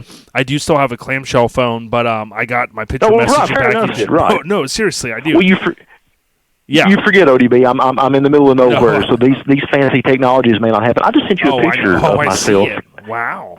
From Heritage 2K15, which was the last big year of the show, and that was the first. I actually desperately wanted to get a Ronald there. That was 2013 actually, and I sent you a picture of Ronald McDonald and myself, and let me tell you something. That is a process to get Ronald to show up at your event. It is. I literally made a lot of enemies there, and those guys are creepy. Let me explain this, and then I'm sorry, I'm not trying to detour here, but I think this is a story the you'll find some enjoyment in. Right? So we've talked creepy clowns, so I think this works. So in 2013, I got the bright idea that, and we'd made some good money with the show. We love doing charitable things, but I wanted to branch out a little bit. So I wanted to give a little bit of money to the Ronald McDonald House. Really cool thing. I love what they do as far as helping families that can't afford to stay, when their loved ones are in the hospitals and stuff. So we wanted to kick a little money to them, and I reached out like, hey, look, I don't know if you guys even still do the Ronald McDonald appearances or not, but, and I'm going to give you a little insight on this, behind the scenes Ronald stuff, if you will. I said, but I'd very much like for this to happen. So I put out some feelers, and I found somebody in northern Kentucky that was a couple hours from here, that was a, dare I say, Ronald McDonald character. And you can't say impersonator. You talk about making them really mad really quick. So I reached out to him, and I asked, now here's the first thing you notice. They do not break character.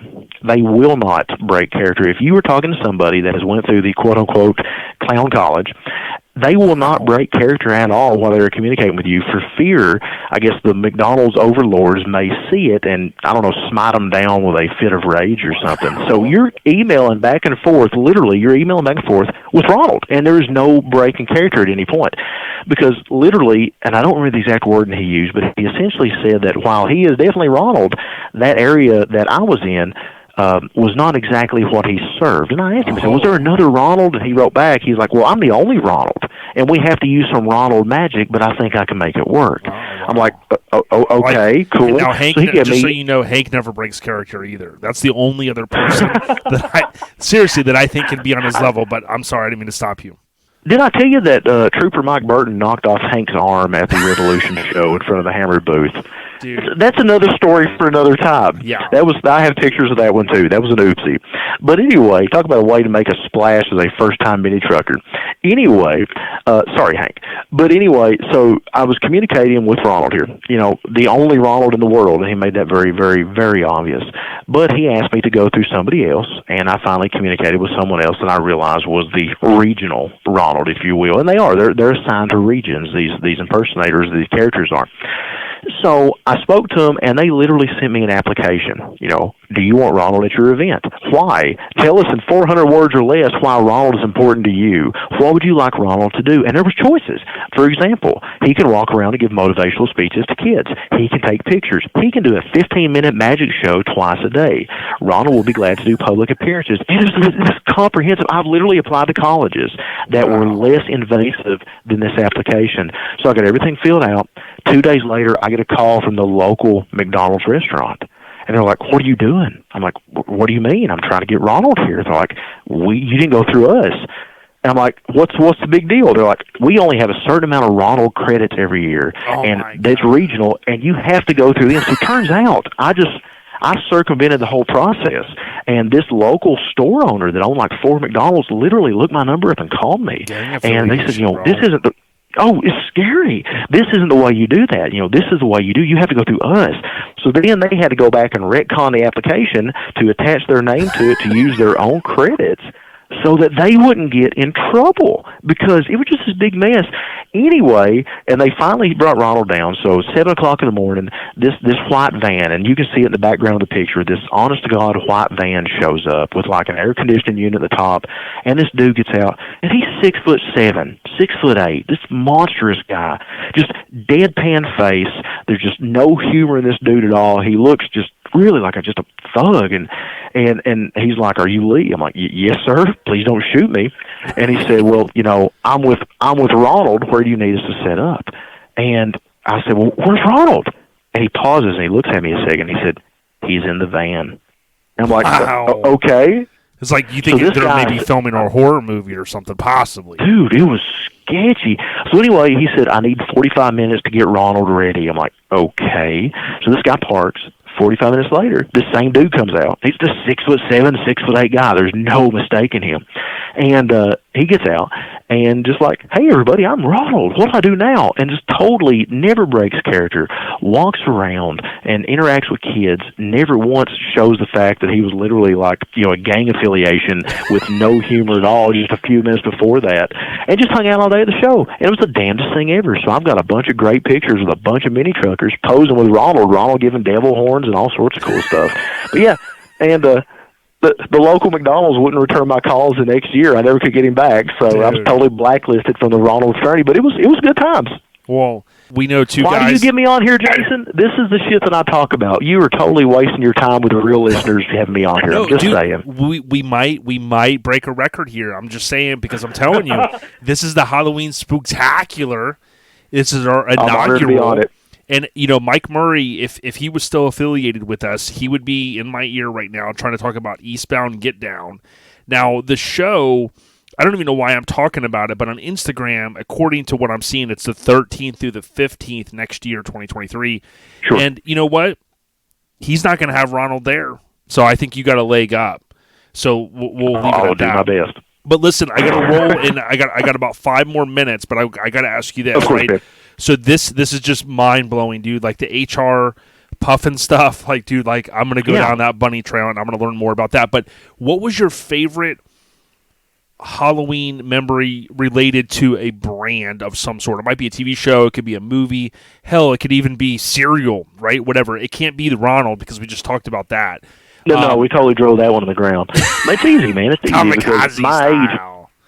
Yeah, really. My age group, in all sincerity, I grew up watching the Nickelodeon Are You Afraid of the Dark show. I don't know if that's one that you recall at all or not, but it was like a early teenager scary movie story thing that would usually come out around Halloween and stuff. And they would do like, and I'm sure you've heard the monkey's paw story before. That's one of the oldest tropes in the teenage horror movie things. But I remember, just sitting around the TV being so excited when the Halloween stuff started coming out, even at a young age. I mean, I remember watching the Garfield Halloween special when, Garfield and Odie were dressed as pirates and they had to fight a real pirate ship, or any of the Scooby-Doo stuff, and totally showing my age here. But I think just the Halloween cartoons was always one of the most exciting things when I was a little boy because it meant that season was right around the corner, And now, back then, you get like a week and a half of celebration. Now they've kind of popped it up to 2 weeks, or 2 months rather. So at the beginning of September, you start seeing Halloween decorations, and it kind of sucks when they do that for Christmas. But I really dig it in Halloween. I enjoy the hell out of it, to be quite honest. So it's just how much that has changed, and going from like the cartoons and the advertisements now being just kind of a big money thing, I guess. But I was so excited that time of year, just seeing those cartoon advertisements come out, and I always kind of count down the days to them.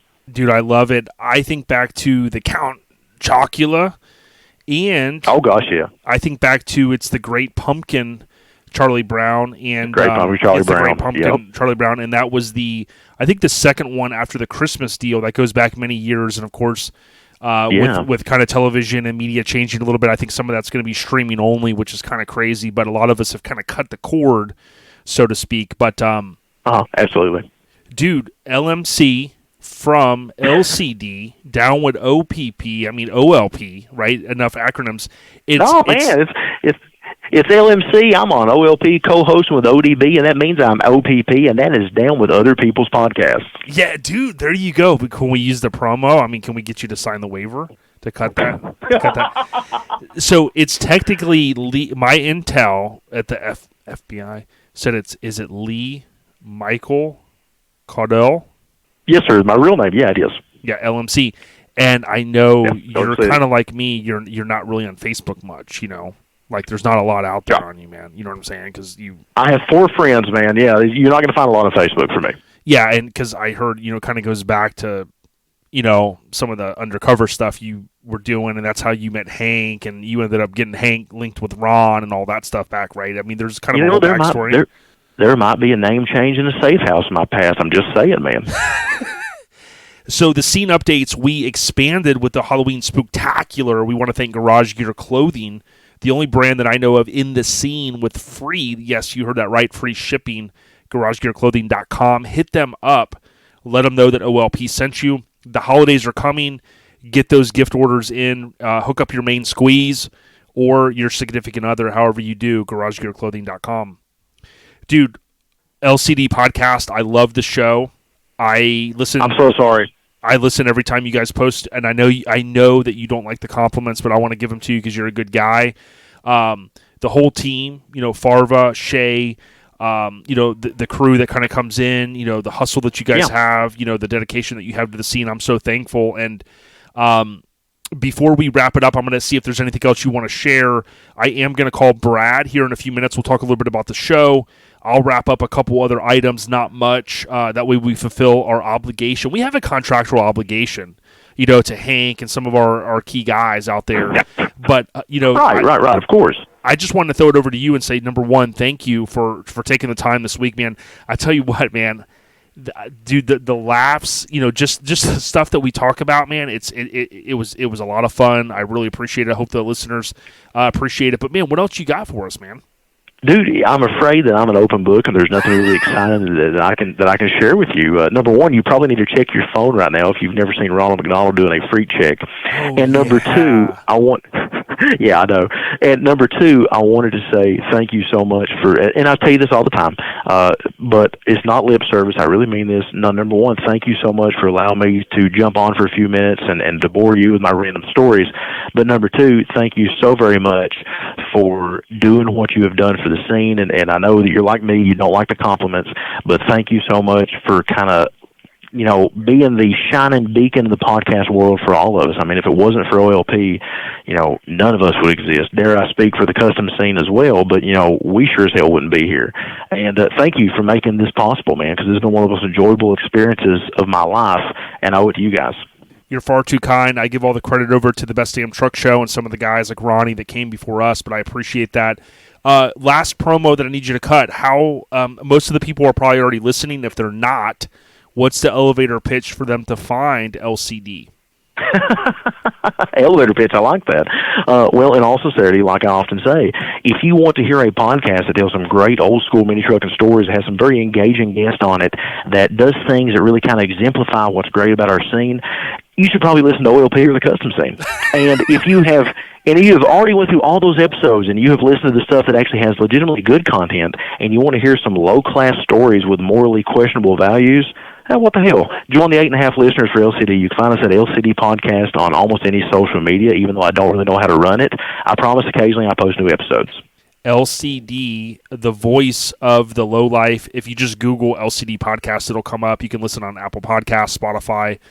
To LMC's point, pretty much anywhere you find podcasts, dude. Thank you so much, man. I wish you guys all the best as we kind of get sideways into the rest of kind of the Q4, fourth quarter we're in now. We'll get sideways into next year, and really appreciate you taking the time, my brother, and we'll link up soon. Hey, man, thank you so much for including me on the Halloween episode. That tickles me to no end. It is always an honor and a pleasure to be here. It's a spooktacular. LMC, we'll talk soon, dog. See you, man. Thanks a lot. So thanks again, LMC, for coming on. I'm going to wrap this up pretty quick, and then we're going to call Brad Kreisman from No Regrets. I always say Chrisman, but it's Kreisman. The key show updates, not a lot to share. I don't think I'm going to share a lot this week, but I would encourage you, if you get a chance, I know you guys are busy. If you go to ourlifestylepodcast.com, on the left side, you can select the OLP digital show calendar, and you can subscribe to our calendar. I have been updating dates for 2023, so all of the show stuff that we really highly promote, that's all going to be on there. And I will be reaching out via a post to find out what show dates are that we can put on our calendar. And again, if it's an iPhone, I know it works flawlessly. If it's an Android, I know sometimes it won't let you subscribe to it, but you can at least try ourlifestylepodcast.com. So for the rest of the year, the big thing I wanted to reinforce is Bayou Showdown. That's the weekend before Thanksgiving, and that's in Slidell, Louisiana. So get on out there if you can. Support the Real Deal Holyfield, good people with Bayou Showdown. They're mostly focused on Facebook, so there's not really an Instagram, I don't think, anymore. But if you go out on Facebook and search Bayou Showdown, you'll see the event. Sean Randall, we need to get him on probably next week to talk a little bit about it. So I think that's going to be important. Now, we talked about also recently the show in Australia, which I want to really reinforce, and I think in the next week or so we'll be able to talk a little bit more about that show. That's the ECC, East Coast Cruise, the compound, and that for anyone that wants to go or get away, that's going to be down under. So we'll talk about that one here in the coming weeks. Now, laying at the lake, so I did forget to kind of really reinforce this one, but the 11th, 12th, and 13th laying at the lake, that's going to be in Salmon Lake Park, Grapeland, Texas. So that's on the OLP show calendar for this year.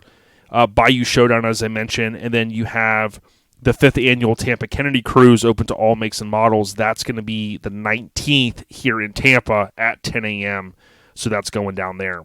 Craig's, the grand finale, that's going to be in December. I talked about that recently. Eastbound Get Down, the 13th, 14th, and 15th of January. Lone Star Throwdown, the 24th, 25th, 26th of February. So we'll be there. Orange Beach Invasion, 24th, 25th, 26th of March. So a lot of stuff going down. Mini Nats, the 21st, 22nd, 23rd. And again, I'm pulling all of these dates right off of the digital show calendar. You can subscribe to it, ourlifestylepodcast.com. On the left side, click on OLP digital show calendar, and you can check those out. The key show updates brought to you by the West Coast Influence. Visit Mini Truck Film. You heard that right, minitruckfilm.com. You can order the Blu-ray or DVD. This is a great stocking stuffer. There's also some custom die-cast Hot Wheel style trucks, available. Hit up minitruckfilm.com. There's no podcast updates this week, so I'm going to skip those. If you have an opportunity, please take a moment. If you're on an iPhone, go to the pre-installed podcast app, that purple icon, select library, select OLP, and then scroll down to the point that you can leave a rating, leave a 5-star rating. If you want to tap and write a review, you can do that as well. We much appreciate that. If you're on an Android, maybe Podbean, maybe Spotify, Pandora, whatever type of app you're using, if you're able to leave a 5-star rating, that really helps us. Please do that. And it's free, and it's going to take you 10, 15, 20 seconds at most to do that. The podcast updates brought to you by Graphics Mafia. We've often said if you want stickers or maybe want to replicate an old school sticker, look up Graphics Mafia, GRAPHIX Mafia.com. You can find them on Facebook, Instagram, their website, or also, I understand, on TikTok. Lastly, the Airhead Nation updates. And I have a couple that I want to share here, a couple positive ones and a couple that are a little bit tough. And I want to start with, I saw Jeremy Carruthers from Made of Steel said, man, 5 years, you finally decided to spend the rest of your life with me, or the rest of my life, whichever comes first, I guess. I know we have some differences and rough patches, but I couldn't imagine spending it with anyone else. And I like how he blames it on her. He says, you finally decided to spend. So what, Jeremy? Made of Steel, Jeremy.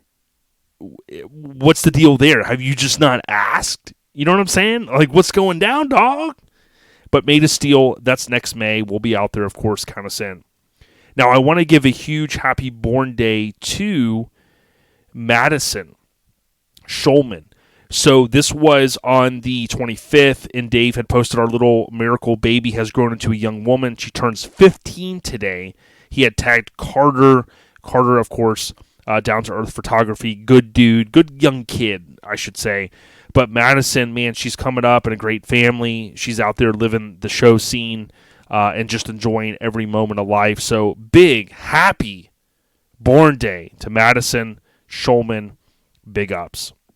And I hate to end anything on a sad note, but Phil Gordon had posted on the 18th, so about a week ago, absolutely devastated, got a message that John Fulmer has passed away. I don't have any info on how, but he was an amazing guy. This picture was taken in 2018. He did edit that and say that he found out that it was due to a self-inflicted wound of some sort, and I don't want to get into the details of that, but I can tell you this is John. In 2012, my dad and I went up to Southeast Showdown, and we had just an amazing time. And John was, of course, the show promoter for it. He had been involved in the truck scene a very long time.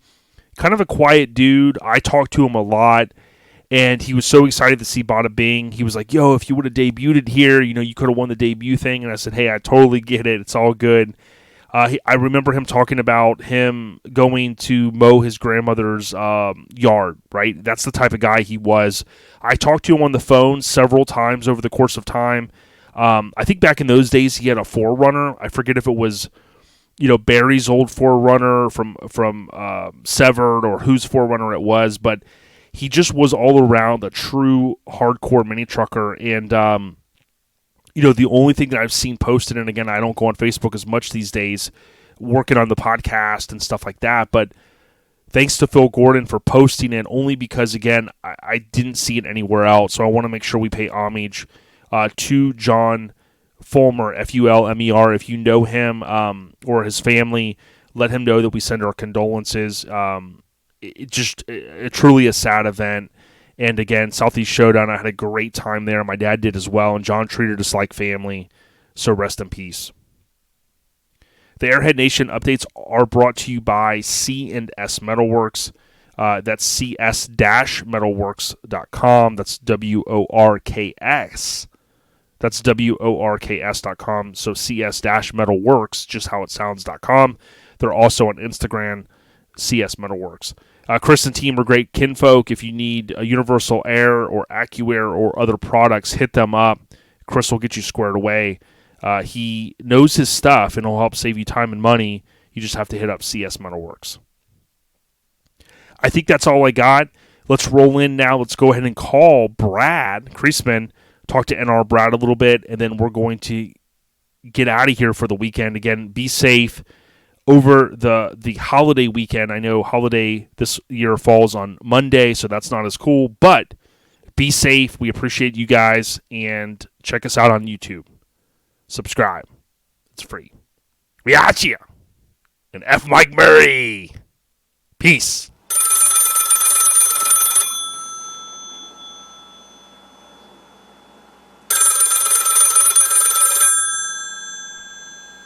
All right, so I mentioned earlier, so we got Brad Kreisman, and I call him NR Brad, no regrets Brad, not to be confused with RA Brad, right? Because sometimes there's some confusion on Instagram.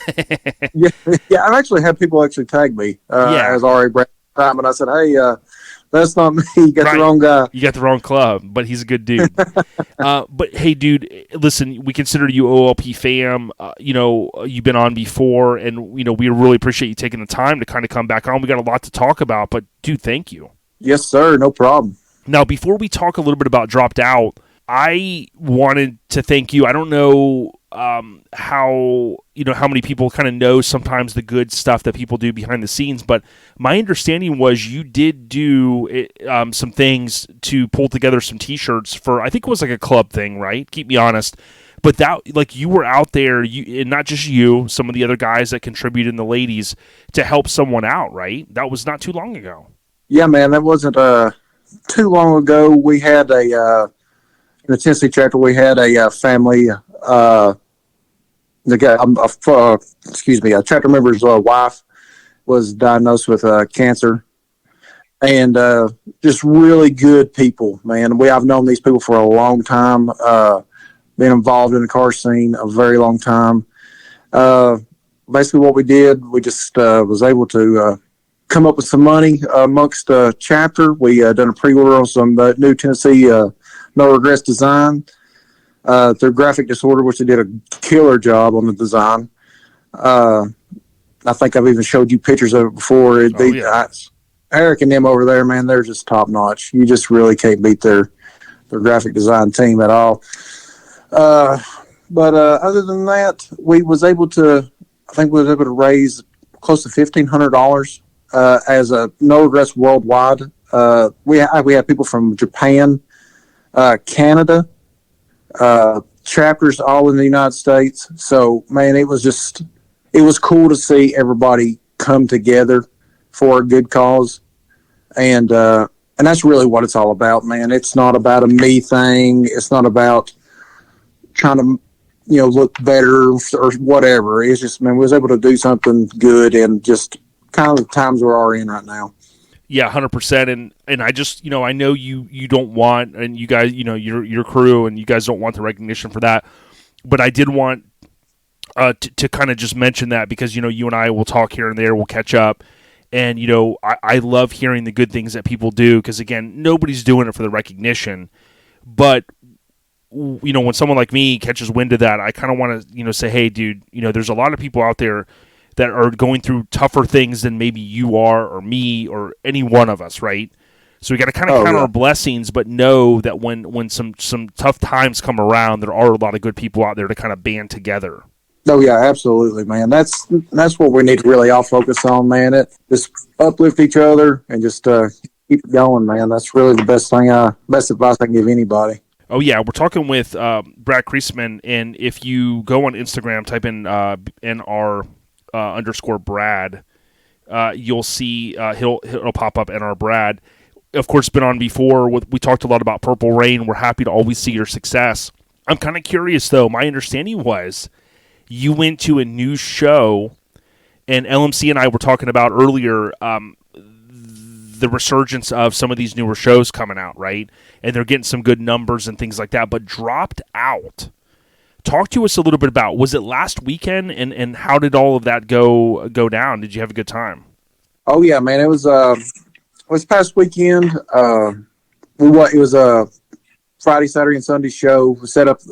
It's basically aimed towards, I guess, more of a Saturday, Sunday deal. Everybody got to come set up on Friday. Later on in the evening,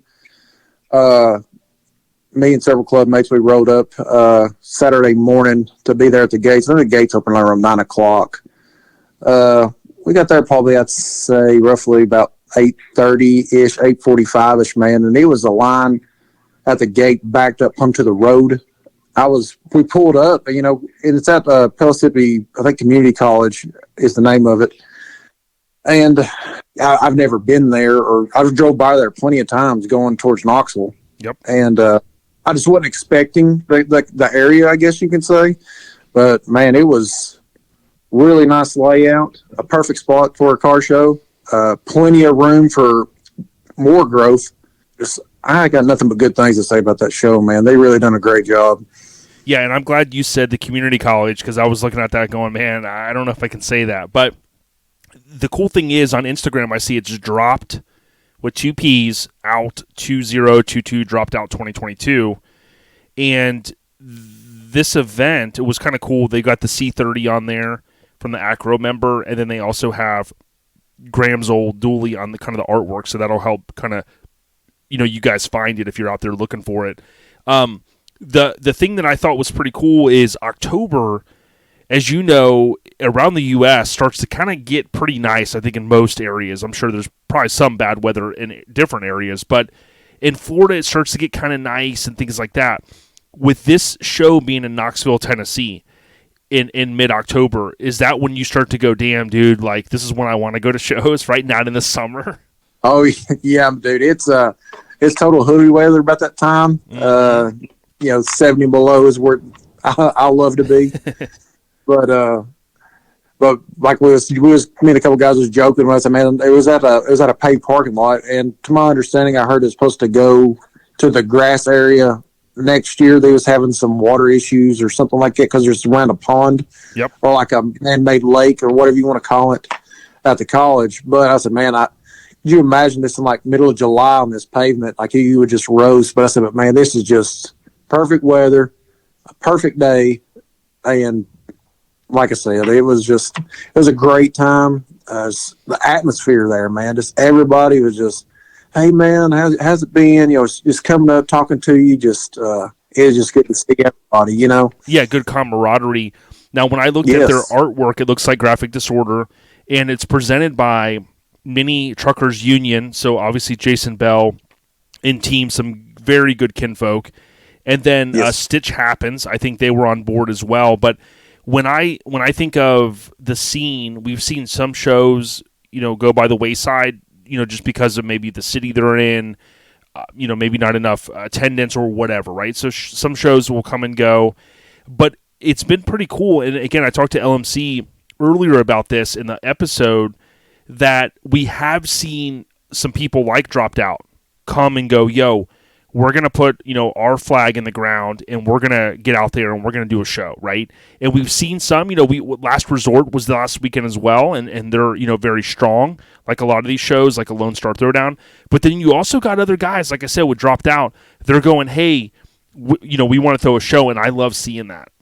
Oh, yeah. I think this show definitely set the bar for a one-year show. Its first year, excuse me. I don't know the exact number, but I know they just kept rolling in, and it's got, like I said, it's got plenty more room to triple the numbers it probably had now. So that's cool. As long as the location's there, I see it just going to the moon. Oh yeah. Now you and I being kind of fellow S10 brothers, right? So we're brothers in the scene of ours. Of course, You're repping No Regrets. I'm repping Severed. When you think of, like you and I, we go to a show and we see S10s, and, you built this badass S10, and we've been, in this game kind of a long time, this scene. When you go and you see, some of these other guys, right, like Grayson Rigsby, he's got a purple S10, right? And you kind of go, man, I got a purple S10. I think Grayson had his there as well, I believe. I know we saw it at Mini Nats.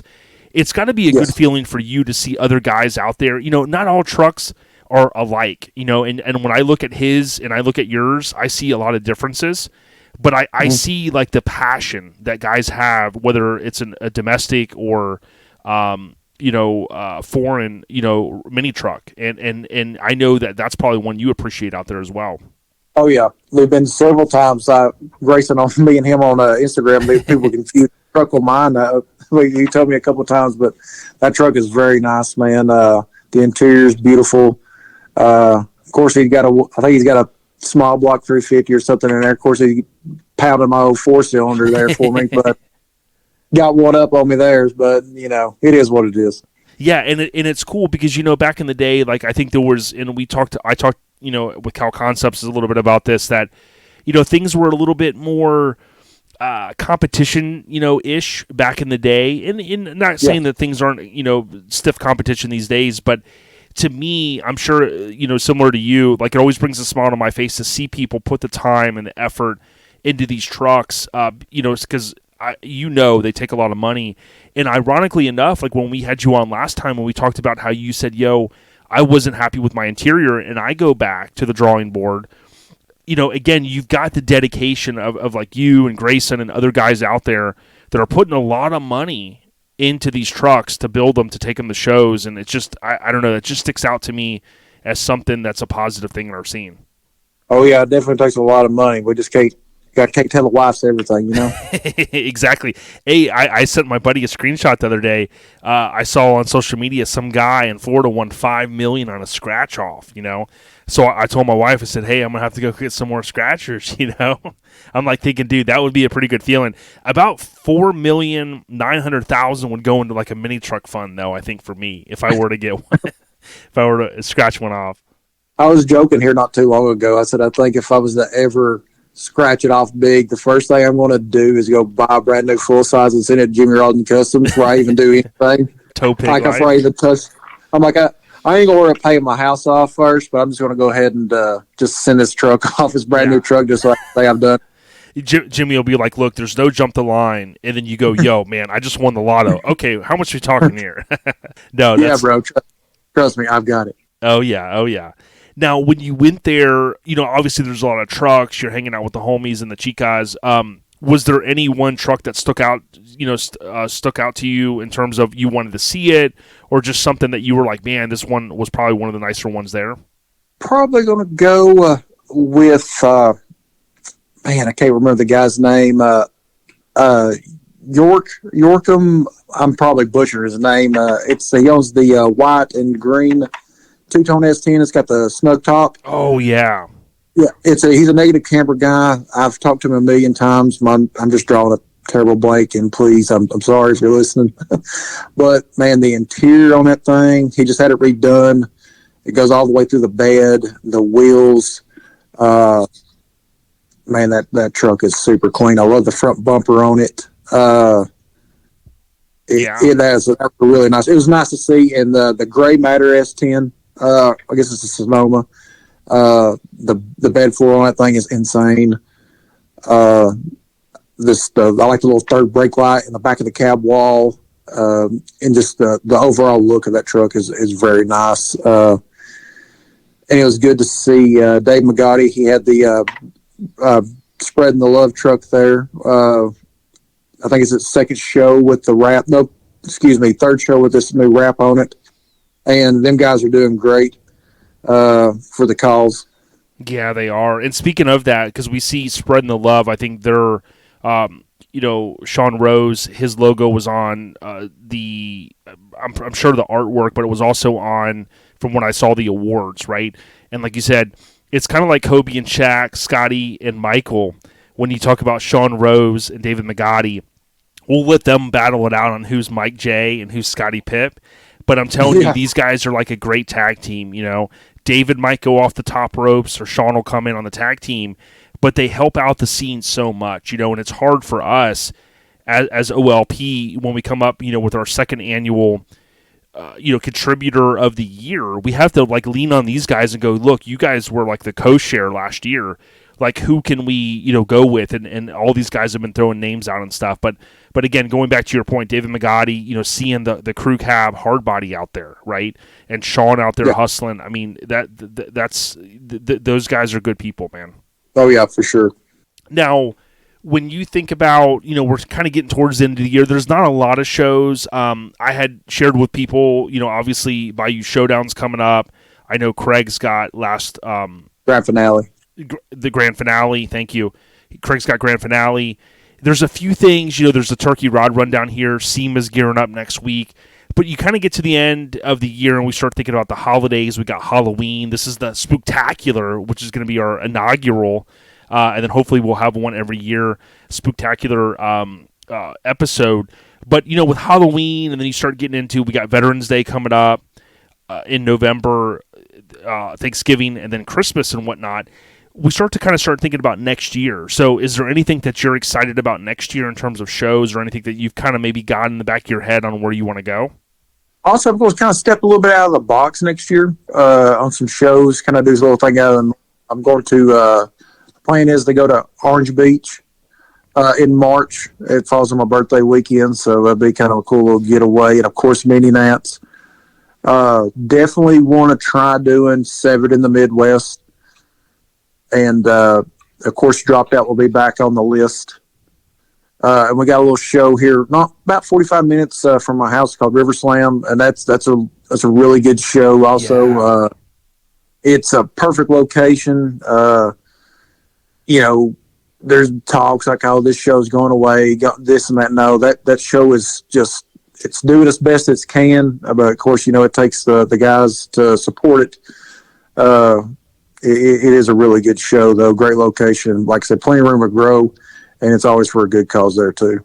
And I think, I appreciate you sharing some of that. I do believe that the shows are going to continue to be the one of the most important things of our scene, because we have seen magazines come and go. Those are not easy to put together.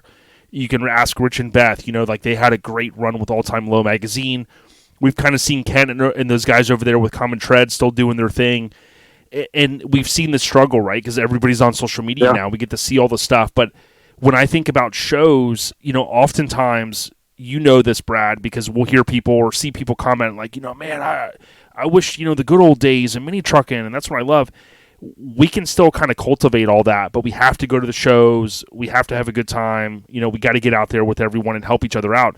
Now, I do say that because I know even me, I've slowed down a little bit. So I know some people go, well, man, dude, you're preaching go to shows. I think like what we're trying to do here is bring a lot of the content out, whether it be YouTube, audio from a podcast perspective. But I do think like going to shows is still the epicenter of the greatness of our scene, getting people together, allowing people to take photos and share those, right? That's a big thing in our scene, especially with Reels and how Instagram is now, and the Grindr TVs of the world. So, I'm excited for Orange Beach Invasion and some of the other ones you've talked about, and I know it's a good feeling to get out there, especially with your truck or without the truck and just the fam. Yeah, we just came back actually from Orange Beach and checked it out for my daughter was on fall break, and I love that place in general. So I'm looking forward for another vacation there. I didn't even look at it as a car show. I'm just like as another vacation. Yeah, oh yeah, I know, right? And sometimes it is good to do that pre-run, right, to said city. And then your wife or your spouse or the kids, they fall in love and they go, man, this is great. And you're going, hey, guys, if we come back in March, we'll be, jumping into the pool and doing all this cool stuff. And it really is a great town. Greg and Robbie were such kind of visionaries to kind of think, hey, let's put a show there. Because if you think back to Brad, to all of the shows we went to over the years, going to shows like in parking lots, grocery store parking lots and whatnot. And all of that stuff is cool. But then, you ratchet up and you put the hustle in, the work. And then eventually we're going to shows like at the Wharf in Orange Beach or, Conroe, Texas, at this big facility.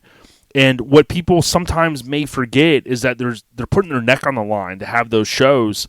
So, OBI, one of the cool draws there is there's no spectator fee, so I think that's pretty cool. Yeah, that's awesome, and there's plenty of things to do right there in the Wharf. It's you can do everything from buy ice cream to shop for T-shirts and get tacos. The sky really right there. Get on a Ferris wheel. They got a Ferris wheel. They got a pizza shop. I mean, it's all you can do right there in one spot and have a car show at the same time. So, what more can you ask for? Oh, yeah. So you would give it sounds like from the conversation earlier, you would give Dropped Out Show 2 thumbs up. Successful Absolutely. year 1. They're going to probably get sideways into year 2. And I'm guessing, we'll have to talk with the kinfolk over there, but I'm guessing it'll probably be October, and that's a great time, it sounds like, to have a show up there in Knoxville. Oh, yeah. It'd be a great time. And I hope we see it again, and I hope they keep the pedal stomped on it. Yeah, real deal. Last couple things before we wrap it. When, every time I have you on, I always want to go, hey, what are you going to do the S10 next? I think your S10 is so awesome, you don't need to do anything to it. Do you kind of get to the point, and I think I asked you this in the past, are you just kind of, rolling on, you're rolling and you're enjoying the way, you're going to shows, you got the scene, everything's going good with the fam. Do you have a vision for a future project? Is there something in the back of your head that you just go, one of these days I want to build said, and you kind of hinted at the full size, but even outside of that, is there any old car that you've ever had in the back of your mind that you want to build, or are you going to stay with the newer stuff? I would love to do, like I said, I'd love to do an OBS crew cab. Yeah, or buddy. possibly a newer body style crew cab, something like that. Just more room for the family. But my wife has really been on me hard about wanting a Cadillac. So like a 60s, 59-ish Cadillac. Ooh.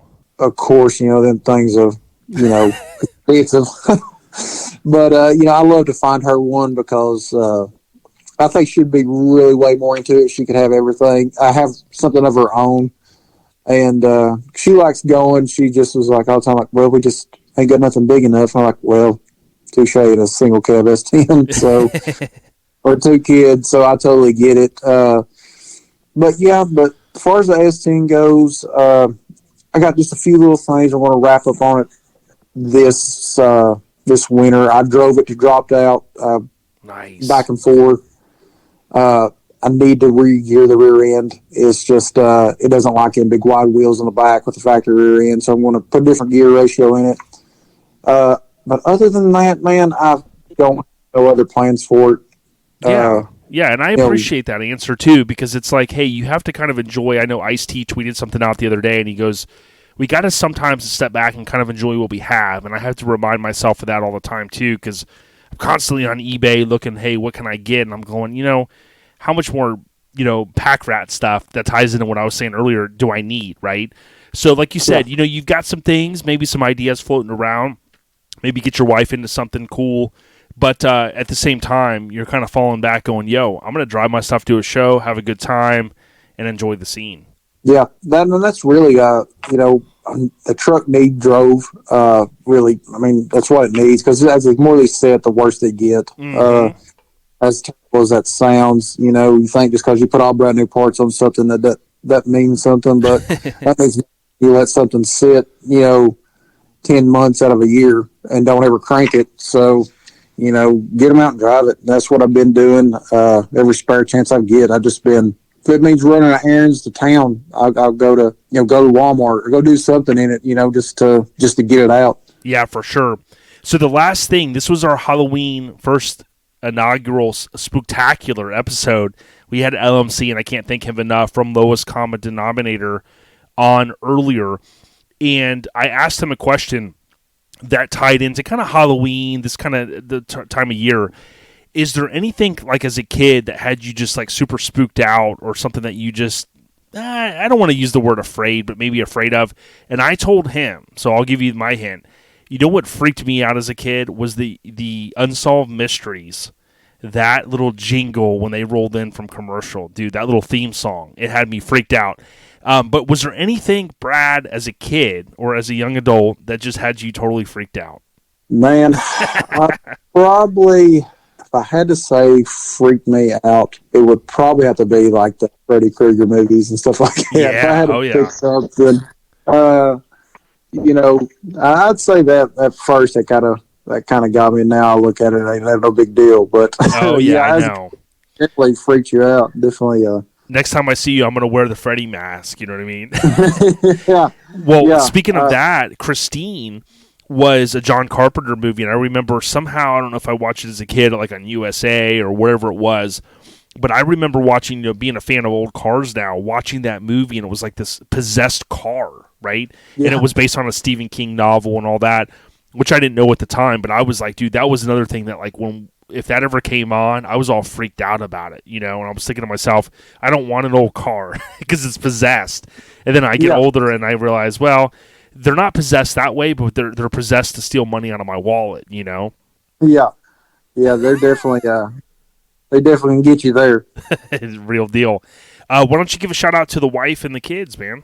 Oh, yeah. I have to give a shout out to my wife, Brittany, my daughter, Zadie, and my son, Renly.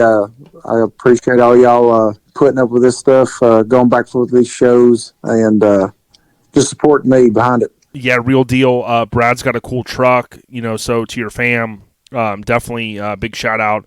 And, you know, we love your truck. We love your hustle. You know, no regrets. Again, I meant to say this earlier. Ernie would be proud of, you know, some of the stuff that you guys did, you know, with the T-shirt thing to help raise money.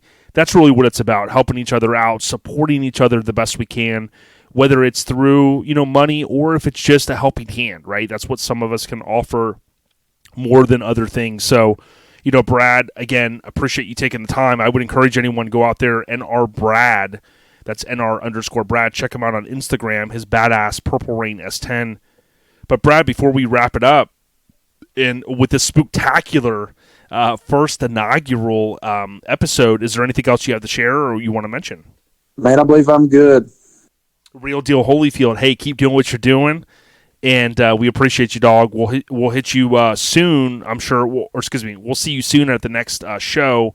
And I would encourage everyone to have a good weekend, stay safe, be vigilant with the Halloween stuff going down, and don't let your kids eat any apples. You know what I mean? Do people even give out apples anymore for candy? I don't think so. I don't know. Is that even a thing anymore? I was gonna say, don't let Hank, you know, try to give you some apples, you know, from Hammered Weekend Wear, you know. Yeah, can't be having that. Brad, we appreciate you, brother. Be good, and everyone have a safe weekend. Yes, sir. We at you. Yeah.